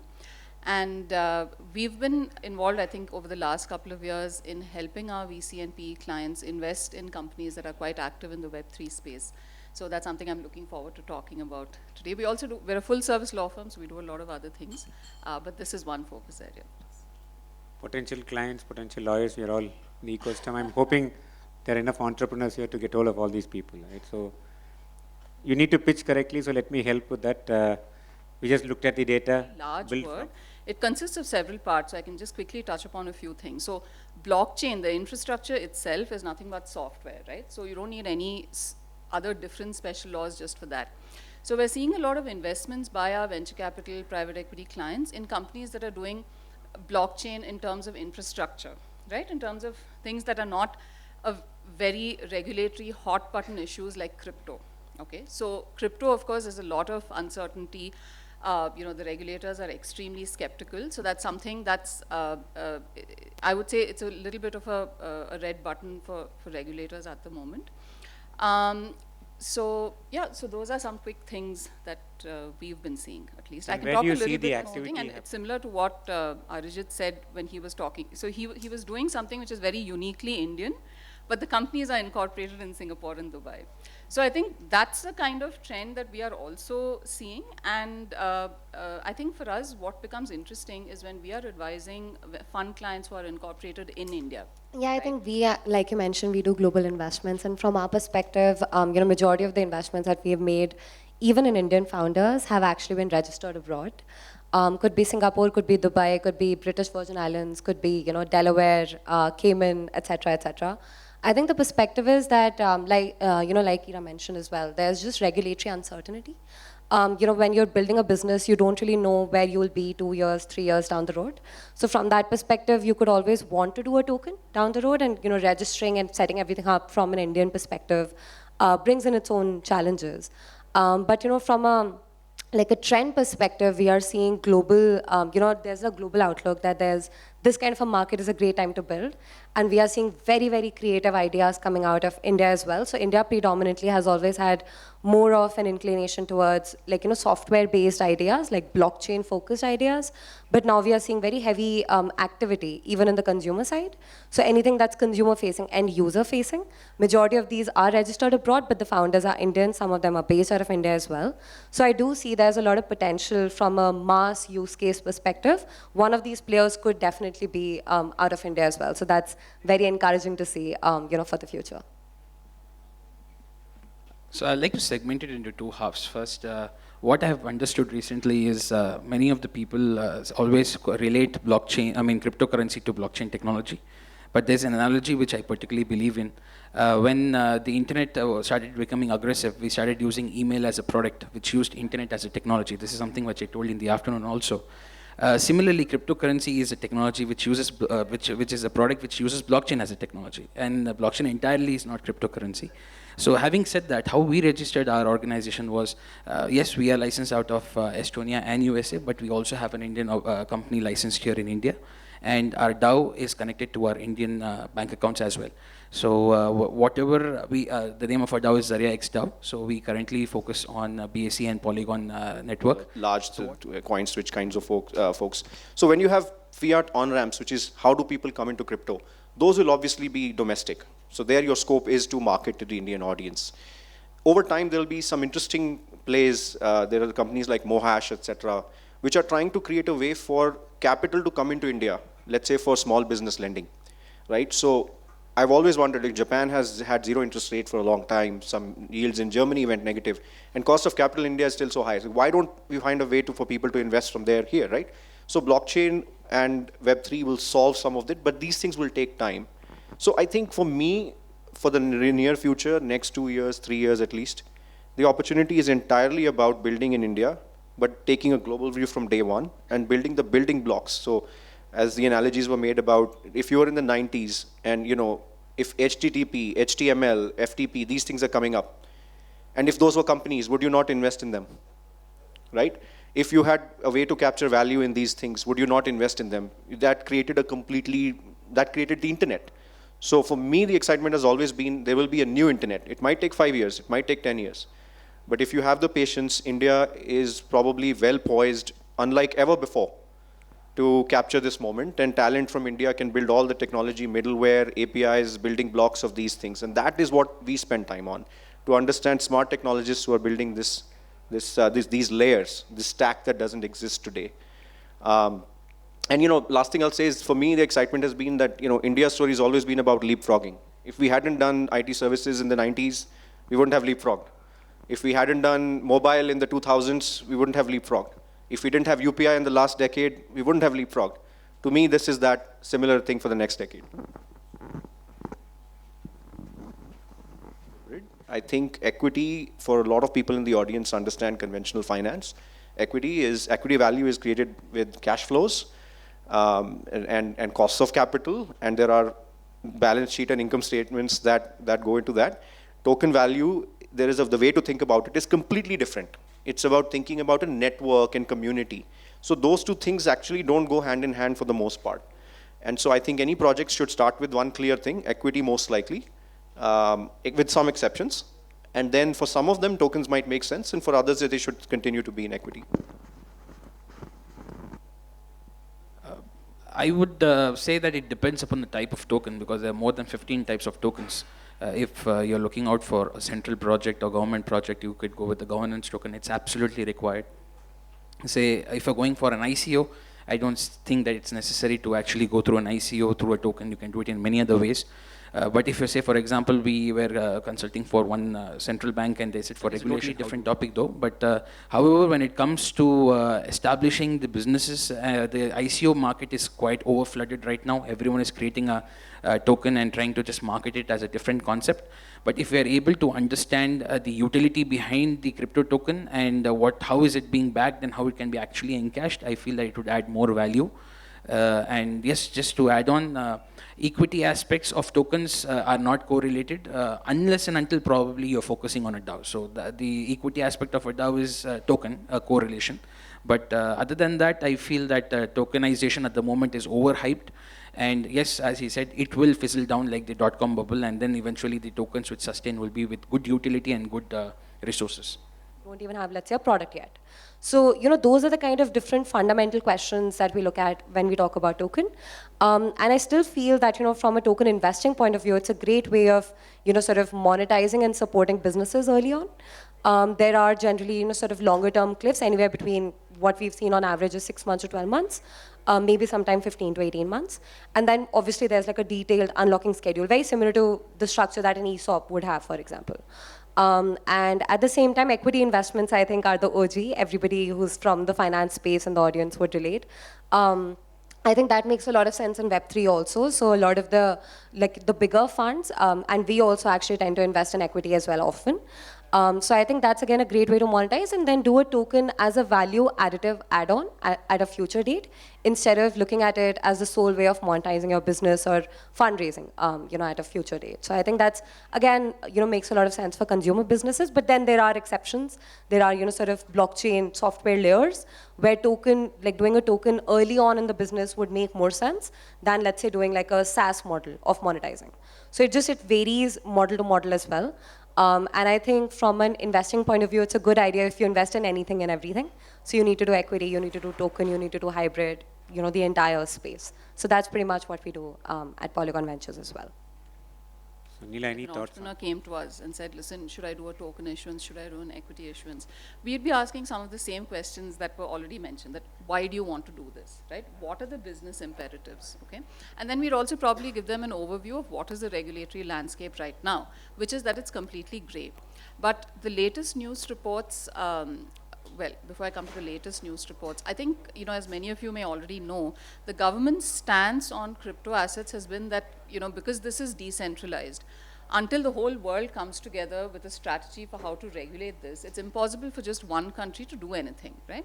So the Financial Stability Board, which is a group of regulators and finance ministries, you know, from over 60 countries, is due to release a report in October, which will probably give us the first guidance on how countries globally can come up with a map on how to regulate crypto assets. So I think this is extremely interesting, and everybody in this space, you know, will be watching this very keenly. Because if I can just draw an analogy to, you know, what we've seen in the practice of law over the last couple of decades, the law is always playing catch up with technology, right? So we've seen that there are entrepreneurs who are willing to take risks and say, I know this is gray, I'm going to go ahead and do this, right? And there are some who prefer to take a more conservative stance. So somewhere it also depends on those kinds of business calls which have to be taken, I think. The only one other thing that I would want to add is that, you know, even the mindset of the regulator in India is extremely pro-blockchain. They're very wary of crypto assets, but they're extremely pro-blockchain. Just if I'd like to cite an example, the Reserve Bank of India runs these regulatory sandboxes, right, where they allow companies with innovative ideas to come in and test those ideas out in a controlled environment, including being given certain regulatory relaxations.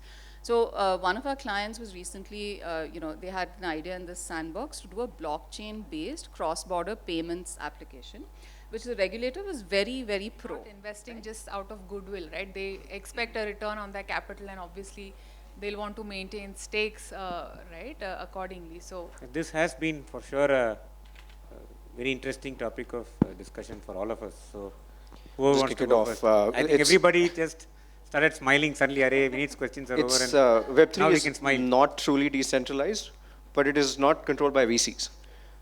So that hasn't happened yet. I think one of the things to understand is that the nature of funding has also changed quite a lot. So if you, for example, look at Polygon's last round, right? There are probably 25, 30, and Ashima would know better than me, but you know, there are a lot of investors. So one of the things about Web3 is that the communities, the founders, they all understand that you don't want too much control by any one party. That could be a VC or anyone. So a lot of VCs, typically, we are used to 15, 20% stakes and even higher. To relate it with Web 2.0, where everything is synchronized in the internet and it's seamless. In Web 3.0, that's not the case. Bits and pieces are decentralized, rest all is centralized. So till the time the transition happens completely to the dependency on Web 3.0, there will be a huge aspect of centralization into it. However, there are a lot of aspects in Web 3.0 currently which have been using centralization as a platform, because currently there are not much solutions which can come, because if you see, there are a lot of platforms which start with decentralization, then get centralized, and then again go decentralized. So that way I feel that till the time the adoption is higher, there will be a huge mix in the market, but the moment the adoption goes into a larger perspective, it will become eventually truly decentralized. That's what I feel. Anybody else? Babu? I don't know whether Web3 will be truly open, but there are strong indications of the metaverse being open metaverses. And there are strong players. You should track what Sebastian Bourget is tweeting about for a long time, actually. He's talking about open metaverse where contributors are able to monetize their creation and not be dependent on a lot of other centralized mechanisms to get money. The example of both Sandbox and Axie Infinity is going in the direction, and that's because they are strong on partnerships. So I think for the entrepreneurs here, you know, you can definitely build a open metaverse if your partnership strategy is solid. More the partnership, the better in terms of better in terms of control, or rather Nobody can steal the control. And whether we'll arrive at the state of truly decentralized, that's for time to tell. We could see a Hydra-headed monster coming out of the whole thing, I mean, too much of dramatization is what I'm saying, but we will never get to a stage because a lot of business models are getting migrated from Web 2 to Web 3. So centralized business models. American justice said that certainty is an illusion and repose is not the destiny of man, which I think applies very aptly to this situation. But the law will require that you need to know where is it that this DAO, for example, where can it sue and be sued, right? It can't be like a universal jurisdiction. The very first crime for which universal jurisdiction was provided was piracy, because a pirate was deemed to be the enemy of mankind. So any state could prosecute him. It needn't necessarily have, so anyway, it's just an analogy I'm just throwing out there, but jurisdiction for me is a key thought or theme when we're talking about centralization. So perhaps we'll take few questions. Yeah. It's a completely different world inside. I, however, would suggest if the entrepreneurs who are working on the Web3 space actually make the technology such that it goes into deeper aspects of, say, for example, if you really want to regulate or at least try to understand how to regulate decentralized platform, you need to be at the heart of it. Okay? If you are inside it, then you can make this. I've been thinking about it in the last few weeks because for a long time, even I've repeated the same things. We need better wallets, we need better onboarding, we need better UX, we need, all of that. And that's true, but I think I've become more convinced that ultimately the problem is that we are still trying to force people onto these things. We believe that, a lot of people in Web3 believe that DAOs is the right way to organize, so let's make sure people come in. And what has been the way that we've done it for the last 5-6 years is incentives and tokens. But I think we just need to go to fundamentally what do people want, right? The user does not care about decentralization. The user does not care about all these fancy things. The thinking that has to happen is at the use case level, right? And I am embarrassed to say this frankly because even we were talking about regulators, like we've written, and as Antler, we've written a lot of things around why this is the future and all. But if somebody asks me... One is, what are the barriers to entry for anybody to enter the Web3 and the crypto ecosystem right now, right? That is from a perspective of, like you mentioned, education. A lot of these newer startups that have just been born, I would say, in the last 6 months, they're really focused on enabling education for all. There's no barrier to entry. There's a completely free course that you can do. At the end of it, you can actually even mint an NFT. You don't need to really pay anything at all. And you get to do practical projects with existing blockchain companies. So these are the kind of educational startups from a very technical perspective that are coming out. Now, Web3 likes to say that there's something a little bit for everyone, based on the kind of skill set you have. Now, let's say you're a coder, so that's the entire technical side of crypto and blockchain. Even from a growth, marketing, community perspective, there are a lot of these different kind of startups that are coming out that are not just focused on education as well as also focused on the kind of growth you can have and the kind of potential roles that you can play once these larger use cases become very massive in nature. The other side is the mass use cases of crypto and blockchain that Nitin sir also just highlighted upon. I think, yeah, definitely, there is very limited use cases that we see today. From a perspective of getting the right kind of masses access to this kind of technology, I mean, if I think about it, my parents, they don't know what HTTPS is, right? But they use Amazon, they use Flipkart. So the perspective is that the end user doesn't really need to know what the underlying technology is. So that will again, take the form of the way the GTM does for masses. You don't really need that kind of technical expertise to know what the end product is, as long as it's solving a problem, like a real life problem in your life. And I'm also of the same opinion that the next wave of, sort of builders will actually help us see and potentially even realize that kind of use case that will be very, very relevant to the masses. One thing that will leave you with a very positive state of mind is when you look at Banku, BANQU by Ashish Katniss. Research that. So Arun wants me to wrap up the panel. I guess we are now between the fun and the evening and all of that. So as we do that, no panel can close without this question, right? So especially Web3. So I'm going to ask all of you, where is BTC in Jan 1, 2023, and where do you see the floor of the board apes to be in 2023? So let's all take as Web3, let's take a speculative as speculative as we can. I mean, Jubran, come on. Where do you see BTC in 2023 Jan? And what's the floor of the dear board apes? Take probably just 60 seconds to explain this. If I'm not wrong. So if at all you're talking about, sorry, the entire net cap is 700 billion as of now. So if you're talking about it going up 10% or going down 10%, we need to see in the ledgers how many people are holding that sort of a wallet, and major Wrong answer. We are closing, so we need a number. I would say somewhere around 20 to 24 lakhs probably by January, because I think Ethereum will also support that factor there. And where's the floor of the board apes? Board apes, I don't see much there, unless until there's a utility to it, which is January becoming much better.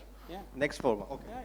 Thank you so much. Thank you. Even speculative advice, And, right? and at least for me, I don't think that any of us really can even know. No, I mean, just in light to get you all ready for drinks, so I'll stop there, and maybe Arun, over to you. All the panelists for such an educative and fun panel. I'd like to call Mr. Nagarajan R, Managing Partner, Zenith HR, to give away the mementos.